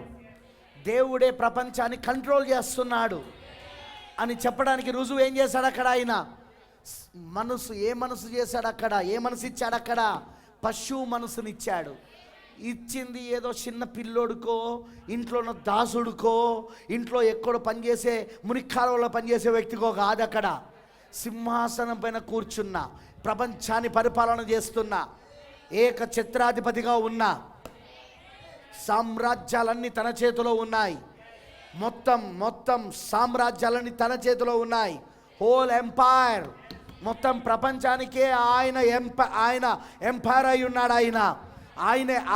ఆయనే చక్రవర్తి అయి ఉన్నాడు. ఆయన రాజులందరికీ రాజు అయి ఉన్నాడు, ప్రభులందరికీ ప్రభు అయి ఉన్నాడు. అంత గొప్ప సింహాసనం పైన కూర్చున్నా. ఆమేన్. దానియేలు 2వ అధ్యాయంలో తను చూసిన దర్శనం ప్రకారముగా మేలిమి బంగారపు శిరస్సుగా ఉన్న ఆ నెబుకద్నెజర్కి దేవుడు ఏం చేశాడు? పశువు మనసును కలగజేసి పశువు వలె మార్చాడా లేదా?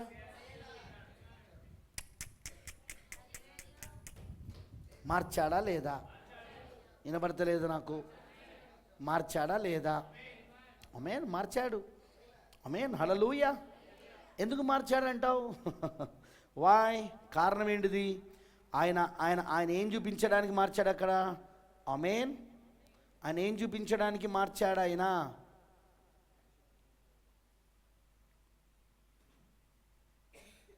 వింటున్నారా? ఆయన ఏం చూపించడానికి మార్చాడట? Praise the lord. చూద్దాం ఒక్కసారి లేఖనాన్ని చూడడానికి ప్రయత్నం చేద్దాం. దానియేలు గ్రంథంలో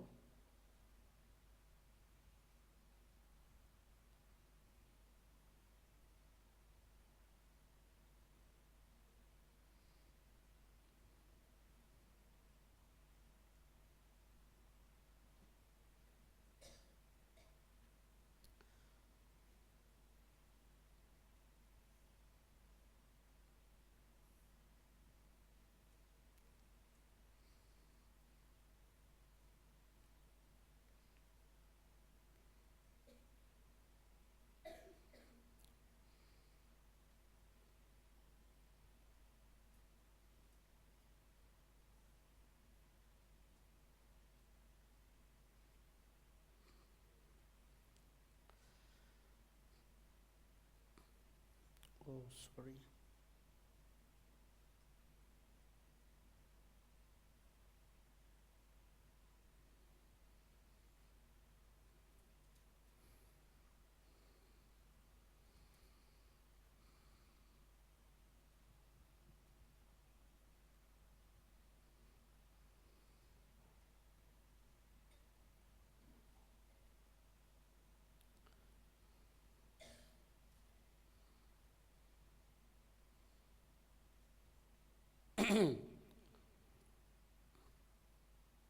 ఆమేన్. Praise the lord. హల్లెలూయా.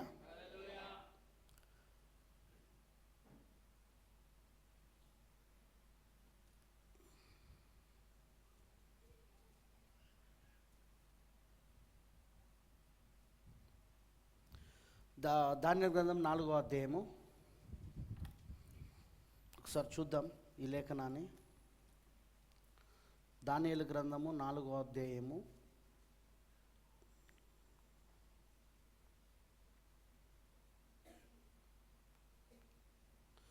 15వ వచనం నుండి మనం చూస్తే మనకు అక్కడ ఒక మాట కనబడుతుంది. ఆయనకు వచ్చిన దర్శనము ఇక్కడ మాట్లాడుతున్నాడు 15వ వచనం నుండి.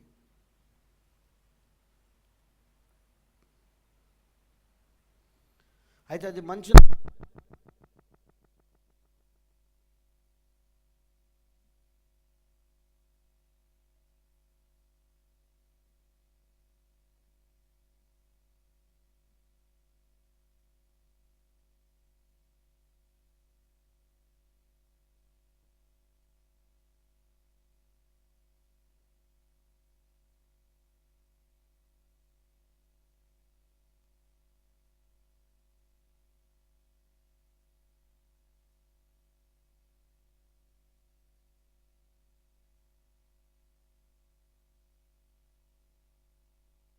హల్లెలూయా. అయితే అది మంచునకు తడిసి పశువుల వలె పచ్చికలో, దానియేలు 4:15, నివసించుటకు దాని మొద్దును ఇనుము ఇత్తడి కలిసిన కట్టుతో కట్టించి పొలములోని గడ్డి పాలగునట్లు దానిని భూమిలో విడువడి. 7 కాలములు గడిచే వరకు వానికున్న మానవ మనసునకు బదులుగా పశువు మనసు వానికి కలుగును. ఈ ఆజ్ఞ జాగరులకు దేవదూతల ప్రకటనను అనుసరించి జరుగును, నిర్ణయమైన పరిశుద్ధుల ప్రకటనను అనుసరించి సంభవించును. మహోన్నతుడకు దేవుడు, వినండి వినండి వినండి వినండి, ఏం చేస్తాండి ఇక్కడ దేవుడు ఏం చెప్తున్నాడు తెలుసా? మహోన్నతుడకు దేవుడు మానవుల రాజ్యం పైన అధికారయుండి తను ఎవరికి అనుగ్రహింప నిశ్చయించునో వారికి అనుగ్రహించుననియు, ఆయా రాజ్యము పైన అత్యల్ప మనుషులను ఆయన నియమించుచున్నాడనియు మనుషులందరూ తెలుసుకున్నట్లు ఇలాగూ జరుగును.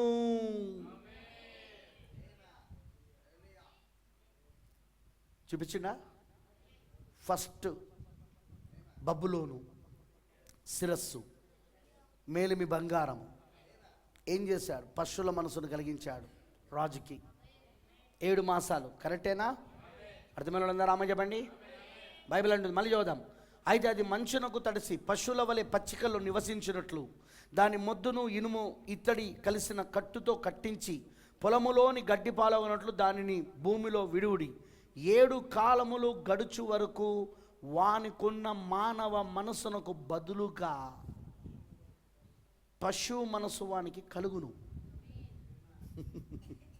ఎందుకట? ఈ ఆజ్ఞ జాగరులకు దేవదూతల ప్రకటన అనుసరించి జరుగును, నిర్ణయమైన పరిశుద్ధుల ప్రకటన అనుసరించి సంభవించును. కారణము, మహోన్నతుడకు దేవుడు మానవుల రాజ్యము పైని అధికారయుండి. ఇప్పుడు చెప్పండి, ప్రపంచంలో ఇప్పుడున్న దేశాలన్నీ రాజులు అందరూ కూడా నిజంగా చెప్పాలంటే వాళ్ళ అపవాది సంబంధికులు. మొదటి రాకల్లో ఏమని చెప్పబడింది? 3 శోధనలలో 2వ శోధన ఏంటిది? ఈ రాజ్యములన్నీ 1 నిమిషంలో వాడు మొత్తము చూపించి, అపవాది యేసుక్రీస్తుకు చూపించి, ఇవన్నీ నావే, నేను ఎవరికి ఇవ్వకూడదునో వారికి ఇవ్వవచ్చును అన్నాడు. నువ్వు నన్ను ఆరాధిస్తే నేను నీకు ఇది ఇస్తానన్నాడు. అయినా ఈ రాజ్యాలన్నీ వాడు కూడా ఎవరి కంట్రోల్లో ఉన్నాడంటే, పాయింట్ టు బి నోటెడ్. అర్థమైందని చెప్పింది ఇక్కడ. ఈ రాజ్యాలన్నీ, ఈ దేశాలన్నీ అపవాదివే. ఇది సాతాను ఏదోనుగా మారిపోయింది ఎప్పుడో. కరెక్టేనా? సాతాను ఏదోనుగా ఇది మార్చేశాడు వాడు. ఆమేన్. 6000 సంవత్సరాలు దేవుడు దీనిని 6 రోజులలో దేవుని ఏదోనుగా చేశాడు. దేవుని దృష్టిలో 1 రోజు 1000 సంవత్సరాలు. 6 రోజులంటే ఆదికాండం 1వ అధ్యాయంలో 6 రోజులంటే 6000 సంవత్సరాలు. 6000 సంవత్సరాలలో దేవుని యొక్క ఏదోనుగా దేవుడు దీన్ని చేస్తే ఎందుకు భూమి నిరాకారముగా క్షీణంగా ఉండే. కానీ దేవుడు 6000 సంవత్సరాలు ఏం చేశాడు? ఆయన 6 రోజులలో దీన్ని దేవుని ఏదోనుగా, ఆదికాండం 1వ అధ్యాయం తెలియదా? దేవుని ఏదోనుగా మార్చాడా లేదా? మళ్ళీ అపవాది ఏం చేశాడు? ఆదాము చేతిలో ఉన్న ఈ భూమిని తన చేతిలోకి తీసుకొని, ఆ అధికారాన్ని తన చేతిలోకి తీసుకొని, వాడు ఇప్పుడు మళ్ళీ 6000 సంవత్సరాలలో దీన్ని ఏం చేశాడట? ఇదంతా ప్రవక్త సాతాను ఏదోననే వర్తమానంలో చెప్పాడు. 6000 సంవత్సరాలు వీడు దీన్ని సాతాను ఏదోనగా మార్చాడు. అయినా హూ ఇస్ ద కంట్రోలర్? వినబడతలేదు నాకు. అయినా వీటన్నిటిపైన పూర్తి నిర్వహణ అధికారం ఎవరికున్నది? లూసిఫర్కి అనుకుంటున్నారా? దేవునికే. ఎగ్జాంపుల్, ఉదాహరణ, అదిగో ఇక్కడ శిరస్సు దగ్గర జరిగిన రాజ్యము, మేలిమి బంగారం శిరస్సు, అదే బబులోను రాజ్యము. ఆమెనంటారా? ఇప్పుడు మనం ఎక్కడుంటే పాదముల దగ్గర ఉన్న మనం. ఇది మహాబబులోను రాజ్యం. ఇది అదో బబులోను రాజ్యం అయితే శిరస్సు, ఇదో మహాబబులోను రాజ్యం. ఇది ప్రకటన 18వ అధ్యాయము. మహాబబులోను, గ్రేట్ బాబులోను. కరెక్టేనా? నేను అనేది అర్థమవుతుందా? ఇప్పుడు దీన్ని కూడా ఎవరు కంట్రోల్ చేస్తున్నారంటావు? లూసిఫరా? No no no no no, Lucifer కూడా దేవుని కంట్రోల్లోనే ఉన్నాడు. ప్రైజ్ ది లార్డ్, హల్లెలూయా. అందుకే ఇక్కడ ఏమంటున్నాడో తెలుసా, మహోన్నతుడకు దేవుడు మానవుల రాజ్యం పైని అధికారయుండి, మానవ రాజ్యములన్నిటి పైని అధికారయుండి తాను ఎవ్వరికి అనుగ్రహింప నిశ్చయించునో వారికి అనుగ్రహించుననియు, ఆయా రాజ్యం పైన అత్యల్ప మనుషులను ఆయన నియమించుచున్నాడనియు మనుషులందరూ తెలుసుకున్నట్లు ఇలాగూ జరుగును.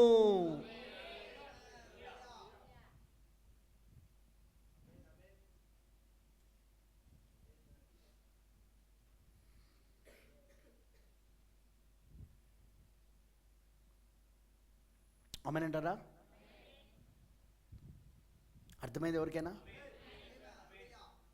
సో ఇప్పుడు చెప్పండి, నువ్వు ఏది చూడాలని ఎక్కడి నుండి చూడాలి? ఇప్పుడుగా అంత ఈజీ కాదు సుమా. ఎందుకంటే వాక్యంలో నుండి చూడాలంటే నీకు ఆలోచనలు రావాలి. చూడడం అంటే ఆలోచించడం, చూడడం అంటే ఆలోచించడం. ఆ ఆలోచన నీకు రావాలంటే క్రీస్తు మనసు రావాలి. క్రీస్తు మనస్సు నువ్వు పొందుకుంటేనే. ఎలా ఆ క్రీస్తు మనసు పొందుకునేదంటే వాక్యమును వినుట ద్వారా, వాక్యమును వినుట ద్వారా. అందుకే నువ్వేం చేస్తూ ఉండాలి? వర్తమానాన్ని వింటా ఉండాలి, వాక్యమును వింటా ఉండాలి. యోహాను తింటా ఉన్నాడు, ఏమయ్యాడు? లాస్ట్కి వాక్యమైపోయాడు, గ్రంథముగా మారిపోయాడు. నువ్వు కూడా వాక్యముగా మారిపోతున్నావు. వరుడు వాక్యమే కాబట్టి వధువు కూడా వాక్యమే. పెళ్లి కుమారుడు వాక్యమే కాబట్టి పెళ్లి కుమార్తె కూడా వాక్యముగా ఉండాలి. భర్త యేసుక్రీస్తు వాక్యమైతే భార్య సంఘము కూడా దేవుని వాక్యమై ఉండాలి. బ్రదర్ సిస్టర్, మనం అనుకుంటున్నాం ప్రతిదీ దేవుని కంట్రోల్లో లేదు అని. You are wrong. నువ్వు తప్పులో ఉన్నావు. నువ్వు ప్రతిదీ దేవుని కంట్రోల్లోనే ఉన్నది. ఈరోజు సైన్స్ ఇంత అభివృద్ధి పొందుతుంది, అది కూడా దేవుని కంట్రోల్లోనే ఉన్నది. మీకు విషయం తెలుసా? దేవుని యొక్క వాక్యాన్ని దాటుకొని సైన్సు వెళ్ళలేదు, దయ్యము వెళ్ళలేదు. అపవాది ఏది చేసినా ఆయన వాక్యాన్ని దాటుకొని మాత్రం చేయలేడు. వాడు వాక్యానికి విరోధంగా చేస్తాడు. వాడు ఆ వాక్యానికి విరోధంగా చేయడం కూడా దేవుని అనుమతే. అపవాది వాక్యానికి విరోధంగా చేయడం కూడా అది దేవుని యొక్క అనుమతియే. అర్థమైందని చెప్పింది. ఆయన అనుమతితోనే అది జరుగుతున్నది. అది కూడా ఎందుకు? తన వాక్యాన్ని నెరవేర్పు చేయడానికి. ఏంటి? అపవాది చేసే కార్యము దేవుడు వాక్యాన్ని నెరవేర్పు చేస్తుందా? అందుకే నీకు ఇంకా ముద్రలు అర్థం కాలే. అందుకే ఇంకా నీకు ముద్రలు అర్థం కాలే. నీకు 7 ముద్రలు అర్థమైతే దేవుని వాక్యము 7 ముద్రలు నీకు అర్థమైతే నీకు ఇవన్నీ అర్థమవుతాయి. ఆ రోజున యోసేపును బాధ పెడుతున్న తన సహోదరులకి ఏమన్నా తెలుసా? వాళ్ళు ఏం చేస్తున్నారో వాళ్ళు అనుకుంటున్నారు, కేవలం మేము యోసేపును, మా చిన్న తమ్ముణ్ణి మా నాన్న ఎక్కువగా ప్రేమిస్తున్నాడు, మా తండ్రి ఎక్కువగా మాకంటే ఎక్కువగా అతన్ని ప్రేమిస్తున్నాడు, అంతేకాకుండా అతనికి వస్తున్న కలలు, అతను మమ్మల్ని పరిపాలిస్తాడని, మాకు రాజు అవుతాడని చెప్తున్నాడు. అతనికి వచ్చే కళల ద్వారా, వర్తమానాల ద్వారా. వింటున్నారా? అవి వర్తమానాలు కదా, కళలన్నీ భవిష్యత్తులో జరగబోయే విషయాలు కదా, అవి ప్రవచనాలు కదా. ఆ కళలు, వాటి అర్థాలన్నీ భవిష్యత్తులో జరిగే ప్రవచనాలు అవి. అవునా? అది వర్తమానం, అది. అవునా? వాళ్ళు అలా ఆలోచించారు. కానీ ఇది యేసుక్రీస్తు ఉన్నాడు మనసులో దేవుడికి. ఎందుకంటే ఇక్కడ యోసేపు ఎవరంటే యేసుక్రీస్తు. ఇక్కడ సహోదరులు ఎవరంటే శాస్త్రులు, పరిసేలు, సదుకేలు, హేరోదులు, అన్నా కాయపలు. వాళ్ళందరూ యేసుక్రీస్తు సహోదరులు. వాళ్ళు ద్వేషిస్తున్నారు అక్కడ. చూడండి, శత్రువు సైతము ఆయనను ద్వేషించినప్పుడు ఆయన ఆ ద్వేషము కూడా ఆయన వాక్యాన్ని నెరవేర్పు చేయడానికే కాదా? శత్రు ద్వేషం కూడా ఏంటి చెప్పండి? దేవుని వాక్యము నెరవేర్పు చేయడానికే. శత్రువు కోపము, శత్రు ద్వేషము, శత్రు అసూయ, అపవాది అసూయ, అపవాది చేసే ప్రతిక్రియ, వాడు చేసే మర్డర్ కూడా ఏబేల్ని చంపిడు వాడేగా చంపింది. లూసిఫర్ కుమారుడేగా, అపవాది కుమారుడేగా, సర్వసంతానం ఎవరు? కయ్యోనేగా చంపింది. అది అది అది ఆ మర్డర్ కూడా దేవుడి వాక్యం నెరవేర్పు కాదా? వినబడతలే, వాక్యం నెరవేర్పు కాదా? ఎందుకంటే రేపు ఆమేన్ పౌలు గారు చెప్తాడు హెబ్రీ యొక్క పత్రికల్లో, ఎలాగైతే నీతిమంతుడైన ఆ ఏబేలు యొక్క రక్తము మాట్లాడినదో అంతకంటే శ్రేష్టమైన రక్తము ప్రభు యేసుక్రీస్తు కార్చి శ్రేష్టమైన పలుకులు పలుకుతున్నది అన్నాడు ఆయన. రక్తం మాట్లాడుతుంది అన్నాడు ఆయన. ఇప్పుడు అక్కడ ఒక మర్డర్ జరిగింది ఆదిలో ఒక మర్డర్ జరిగింది. అది దేనికి చూపిస్తుందంటే రాబోతున్న యేసుక్రీస్తు మర్డర్కి చూపిస్తుంది. అది 7 సంకాలంతట్లో రక్తమేగా మాట్లాడింది. మన కోసం మాట్లాడిందంతా ఏంటి చెప్పండి? రక్తంలో నుండే కదా వచ్చిందంతా. అయ్యయ్యో తెలియదా? ఏబేలు కంటే శ్రేష్టమైన పలుకులు ఇవి. కానీ ఏబేలు ఎవరు? ముంగుర్తు. అంటే ఏబేలు మర్డర్ కూడా దేవుని వాక్యం యొక్క నెరవేర్పు. ప్రవక్తలను చంపడం కూడా దేవుని వాక్యంలో నెరవేర్పు.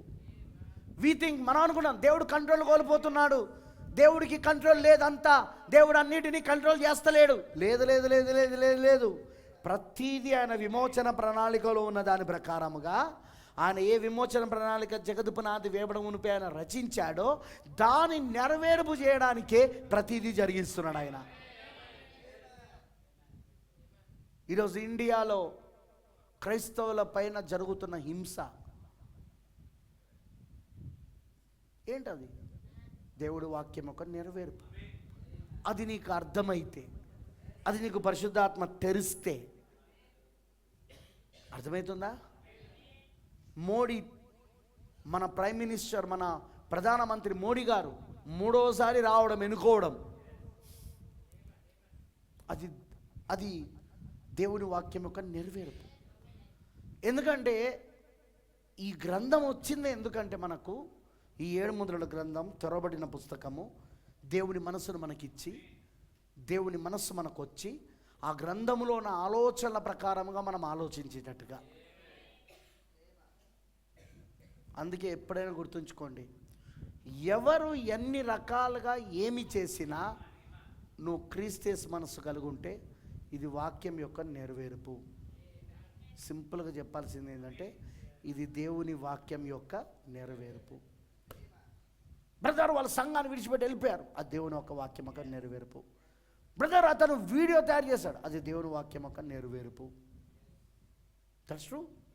ఆ ద్వేషము, ఆ కోపము, ఆ అసూయ, ఆ అబద్ధాలు, అవన్నీ దేవుని వాక్యం యొక్క నెరవేర్పు.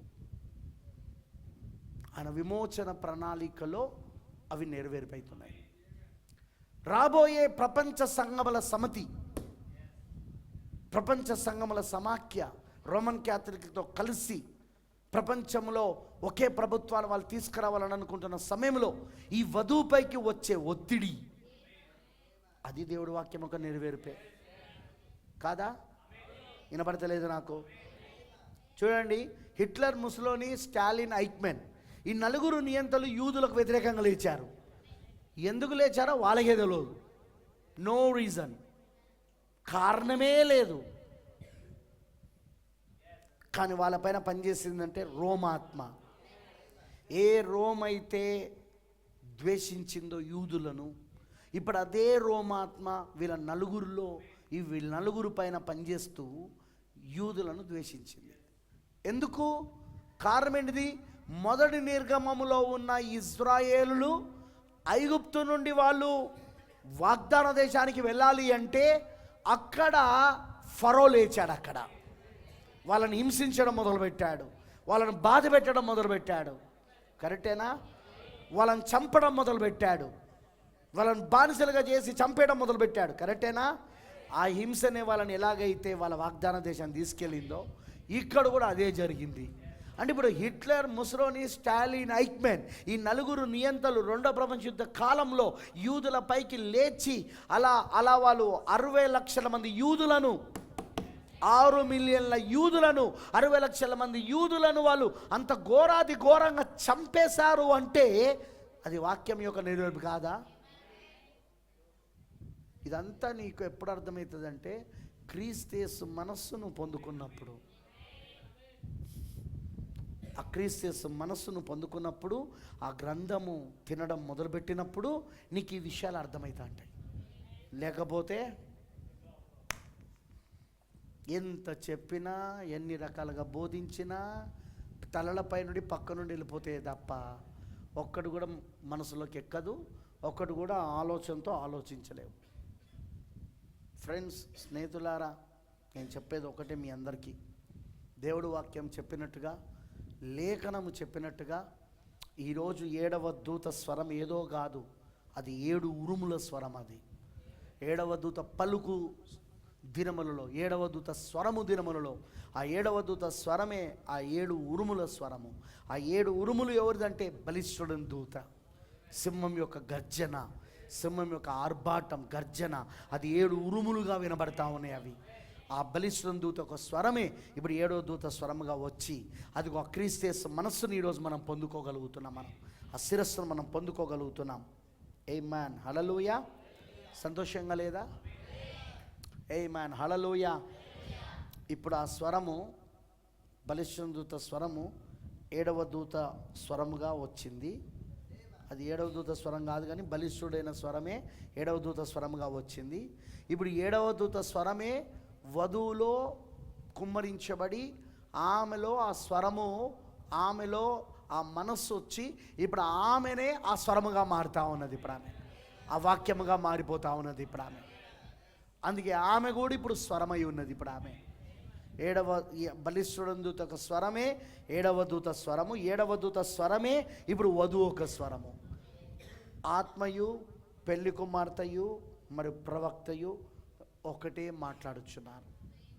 ఆత్మ మాట్లాడినదే ప్రవక్త మాట్లాడాడు. ఆత్మ ప్రవక్త ద్వారా పలుకుచున్నాడు. ఆత్మ ప్రవక్త ద్వారా మాట్లాడుచున్నాడు పరిశుద్ధాత్మ. ఇప్పుడు ప్రవక్త పలికినదే అదే పరిశుద్ధాత్మ ఇప్పుడు వధువులో నుండి పలుకుతున్నాడు. ఆమేన్, ఆమేన్ అంటారా? ఇప్పుడు దీన్ని నమ్మనీయకుండా చేయడానికి అపవాది ఏం చేస్తున్నాడంటే ఈ నిజమైన స్వరం చుట్టూ, ఈ బలిష్ఠుడైన దూత యొక్క స్వరము చుట్టూ ఎన్నో డూప్లికేట్ స్వరాలు, అబద్ధపు స్వరాలు, నకిలీ స్వరాలు మొత్తం చుట్టూ తీసుకొచ్చి పెట్టి అసలు స్వరాన్ని గ్రహించకుండా, అసలు స్వరాన్ని పట్టుకోకుండా వాడు పూర్తిగా గలిబిలి చేస్తూ, అందరినీ గలిబిలి చేస్తూ మోసపరుస్తున్నాడు. కానీ ఏం భయపడాల్సిన అవసరం లేదు, వధువు మోసపోదు. ఎన్ని స్వరాలు ఉన్నా వధువు తన యొక్క భర్త స్వరాన్ని గుర్తిస్తుంది. గొర్రెలు తన కాపరి స్వరాన్ని గుర్తిస్తుంది. ఎంతమంది పిలిచినా గొర్రెలు కన్ఫ్యూజ్ కావవి. ఎంతమంది పిలిచినా గొర్రెలు కన్ఫ్యూజ్ కావు, గలిబిలి కావు.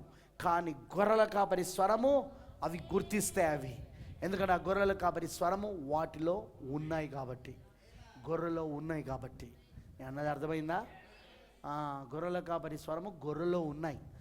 జగత్ పునాది వేవడ మునిపే ఆ స్వరములో ఉన్నాయి. అవి ఆ స్వరములో అవి ఉన్నాయి. ఆ స్వరము వారిలో ఉన్నది కాబట్టి మీరు నా యందును నేను మీ యందును ఉన్నామని ఆ దినమని తెలుసుకుందరు. అందుకే ఎన్ని స్వరాలు వచ్చినా, ఇవన్నీ ఎందుకు వచ్చినాయి బ్రదర్? వధువు కాని వాళ్ళందరినీ కన్ఫ్యూజ్ చేయడానికి, వధువు కాని వాళ్ళందరినీ గలిబిలి చేయడానికి, వాళ్ళందరినీ అసలైన స్వరం దగ్గరికి రాకుండా వేరు చేయడానికి, అసలైన స్వరం దగ్గరికి రాకుండా వేరు చేయడానికే ఈ స్వరాలన్నీ వచ్చినాయి. అమనంటారా? ఈ గలిబిలి వచ్చింది. ఈ యొక్క గలిబిలంతా కూడా వింటున్నారా? ఈ గందరగోళం అంతా కూడా. హల్లెలూయా. కానీ వధువు స్పష్టంగా భర్త యొక్క స్వరాన్ని గుర్తిస్తుంది. బలిష్ఠుడైన దూత యొక్క స్వరాన్ని గుర్తిస్తుంది ఖచ్చితంగా. అది 7వ దూత ద్వారా నుండి రాని, 7వ దూతలో నుండి వచ్చిన అదే స్వరము 5 రకాల పరిచయాల ద్వారా రాని వధువు గుర్తిస్తుంది. 7వ దూత స్వరమే బలిష్ఠుడైన దూత స్వరము. ఈరోజు 5 రకాల పరిచయం వాళ్ళ స్వరమే అదిగో 7వ దూత స్వరము. 7వ దూత స్వరానికి ఎక్కువ ఎవరంటే, ప్రతిధ్వని ఎవరంటే 5 రకాల పరిచర్యలు. అందుకే వధువు 5 రకాల పరిచర్ల స్వరాన్ని గుర్తిస్తుంది. అలానే 7వ దూత స్వరమే బలిష్ఠుడైన దూత స్వరం కాబట్టి ఆమె గుర్తిస్తుంది. అక్కడ 5 రకాల పరిచర్ల యొక్క స్వరమే 7వ దూత యొక్క స్వరము. 7వ దూత స్వరం వాళ్ళు ప్రతిధ్వనిగా ఉంటారు. ఆమెనంటారా? వాళ్ళు ఎక్కువగా ఉంటారు. హల్లెలూయా. అలానే ఇప్పుడు 7వ దూత స్వరమే బలిష్ఠుడైన దూత యొక్క స్వరం. ఈ మధ్యలో ఎన్ని రకాల స్వరాలు వచ్చినా వధువు కన్ఫ్యూజ్ కాదు, వధువు ఎన్నడూ గలిబిలి చెందదు. ఎందుకంటే గందరగోళం చెందేది వధువు కానే కాదు. ఎందుకంటే గందరగోళం చెందేది వధువు కాని వారు గందరగోళం చెంది మోసపోతారు. వధువు ఎన్నడూ మోసపోదు. మోసపోయేది అసలు వధువే కాదు. లెట్స్ ప్రే, ప్రార్థించుకుందాం.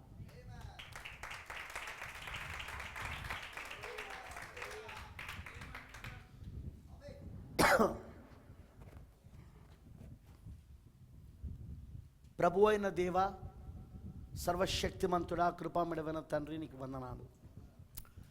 రాత్రి ప్రభువా, నువ్వు మాతో మాట్లాడినందుకు స్తోత్రం. మేము నమ్ముతున్నాం. ఇప్పుడు బలిష్ఠుడైన దూతగా ఇప్పుడు నీవు రంగంపైకి వచ్చి నా ఈ బలహీనమైన శరీరాన్ని నువ్వు మరుగు చేసి నువ్వు ఎన్మారిఫై అయ్యి ప్రభువా, ఆ శరీరం వెనకాల నువ్వు ఎన్మారిఫై అయ్యి ఆ శరీరం వెనకాల నువ్వు ముసుగు దాల్చి మాతో మాట్లాడినందుకు వందనాలు దేవా. ప్రభువా, నిజంగా నీ వాక్యము చెప్పినట్టుగా ఆ ప్రకటన 10:1 ఆ బలిష్ఠుడైన దూతగా నువ్వు పరలోకమును దిగొచ్చినప్పుడు ఆ 7 ఉరుముల యొక్క స్వరమును నువ్వు పలికినావు ప్రభువా. కానీ అది 7వ దూతలో నుండి మాకు వినబడ్డాయి. ఎందుకంటే ఆ 7 ఉరుముల స్వరమే ఆ 7వ దూత స్వరమై ఉన్నది. ఆ బలిష్ఠుని దూత యొక్క స్వరమే ఆ 7వ దూత స్వరమై ఉన్నది. ఆ 7వ దూత స్వరము ద్వారా ఈరోజు మేము వింటా ఉన్నాం ప్రభువా. దానిని ఇప్పుడు నీవు ఎక్కువగా ఆ 7వ దూత స్వరముని ఎక్కువగా ప్రతిధ్వనిగా 5 రకాల పరీక్షల ద్వారా ఇస్తున్నావు ప్రభువా. మేము ఇప్పుడు 7వ దూత స్వరము వింటున్నాము, ఎక్కువ కూడా వింటున్నామయ్యా 5 రకాల పరీక్షల ద్వారా. ఎందుకంటే ఇంకా స్పష్టంగా మాకు అర్థం కావడానికి 5 రకాల పరీక్షలు నువ్వు ఇచ్చింది. ఎందుకంటే ఇంకా స్పష్టంగా 7వ దూత స్వరం అర్థం అవ్వడానికి. అందుకే నువ్వు ఇచ్చావు దేవా. అందుకే మేము వినగలుగుతున్నాం. ఎన్ని గలిబిలు ఆత్మలు పనిచేసినా, ఎన్ని గందరగోళపు స్వరాలు వచ్చినా, వేల గందరగోళ స్వరాలు దీని చుట్టూ వచ్చినా, నీ వధువు గందరగోళంలోనికి గురి కాదు. నీ వధువు ఆ గందరగోళంలో పడిపోదు కూడా ఆమె. ఎందుకంటే ఆమె ఏర్పరచబడింది, ఎన్నుకోబడింది. ఆమె గొర్రె ఉన్నది కాబట్టి నా గొర్రెలు నా స్వరము వినును, అవి నన్ను మాత్రమే వెంబడించును. అన్యుని ఎంత మాత్రము వెంబడించావు. ఎందుకంటే అసలు అన్యుని స్వరమును అవి ఏమాత్రము కూడా వెంబడించవు ప్రభువా. అన్యుని స్వరాన్ని గుర్తిస్తాయి. ఇది అన్య స్వరం అయి ఉన్నది, ఇది నా గొర్రెల కాపరి స్వరం కాదు అన్నవి గుర్తించగలుగుతాయి ప్రభువా. అందుకే గొర్రెల కాపరి యొక్క స్వరమైన నీ స్వరాన్ని గొర్రెలు విని, నీ వధువు విని నిన్ను వెంబడిస్తాయి ప్రభువా. అది 7వ దూత ద్వారా వచ్చింది ఆ గొర్రెల కాపరి స్వరము. ఆ ప్రధాన కాపరి యొక్క స్వరము అదిగో 7వ దూత ద్వారా వచ్చింది. ఇప్పుడు ఆ 7వ దూత ద్వారా వచ్చిన ఆ స్వరమే ఇదిగో ఇప్పుడు 5 రకాల పరిచయాల ద్వారా వస్తూ ఉన్నది. అందుకే నీ గొర్రెలు గుర్తిస్తాయి ప్రభువా. నీ గొర్రెలు వెంబడిస్తాయి. ఆ స్వరాన్ని వెంబడిస్తున్నది మనుషుని కాదు, వెంబడిస్తున్నాయి స్వరాన్ని ప్రభువా, వెంబడిస్తున్నాయి వాక్యాన్ని ప్రభువా. ఆ స్వరం ఎవరంటే నువ్వే యేసయ్యా. ఆ స్వరము ఎవరు అంటే యేసుక్రీస్తు అయి ఉన్నాడు. 7వ దూత స్వరం ఎవరంటే యేసుక్రీస్తు అయి ఉన్నాడు. 7వ దూత స్వరం విలియం బ్రెనామ్ కాదు, 7వ దూత స్వరం యేసుక్రీస్తు అయి ఉన్నాడు. అలానే 5 రకాల పరిచర్యలలో స్వరము కూడా అది వారి స్వరం కాదు ప్రభువా. అది 7వ దూత ద్వారా వచ్చిన యేసుక్రీస్తు స్వరం. అది లార్డ్ జీసస్ ప్రభువైన యేసు. ఖచ్చితంగా ఈ రాత్రి నీ పిల్లలకి ఇది అర్థమవునట్లు చేయదేవా. క్రీస్తు మనస్సును దయచేయి దేవా. క్రీస్తు మనస్సును లేకుండా ఒక కాపరిగా నేనేం చేయలేను. క్రీస్తు మనస్సును పొందుకున్న వాళ్ళకి ఇది అర్థమవుతుంది. శిరస్సును పొందుకున్న వాళ్ళకే, ఆ శిరస్సు నుండి వచ్చిన అభిషేకం పొందుకున్న వాళ్ళకే, ఆ మేధస్సు, ఆ జ్ఞానము, ఆ మనస్సును పొందుకున్న వాడికే ఈ వాక్యం అర్థమవుతుంది బ్రహ్మ. ఈ వర్తమానం అర్థమవుతాయి. వాళ్ళకే మంచి చెడుల వివేచన ఉంటుంది దేవా. వాళ్ళు క్రీస్తు ఆలోచించినట్టు ఆలోచిస్తారు. క్రీస్తు ఎట్లా ఆలోచిస్తాడో వాళ్ళ మనసులు కూడా వాక్యమును అట్లా ఆలోచిస్తారు. వాళ్ళు ప్రతిదీ వాక్యంలో నుండి చూడగలుగుతారు. వాళ్ళు ప్రతిదీ వాక్యంలో నుండి గ్రహించగలుగుతారు, ఆలోచించగలుగుతారు. అవును, అర్థం చేసుకోగలుగుతారు వాక్యములో నుండి. దేవా కృప చూపించు. నీ పిల్లలు దాన్ని పొందుకునే భాగ్యము దయచేయి. దాన్ని రోజు తినుడు ద్వారా, ఆ గ్రంథమును రోజు తినుడు ద్వారా వాళ్ళు గ్రంథముగా మారిపోతారు. రోజు ఈ వాక్యమును ధ్యానించడం ద్వారా, ఈ వర్తమానములను ధ్యానించడం ద్వారా ప్రభువా వాళ్ళు వాక్యముగా మారిపోతారు. వాళ్ళు కృప చూపించయ్యా, సహాయం చేయమని నీకు పూర్తిగా మేము సమర్పించుకుంటూ సమస్త మహిమ ఘనత ప్రభ నీకే చెల్లిస్తూ యేసుక్రీస్తు నామములో ప్రార్థిస్తున్నాము. ఆమేన్.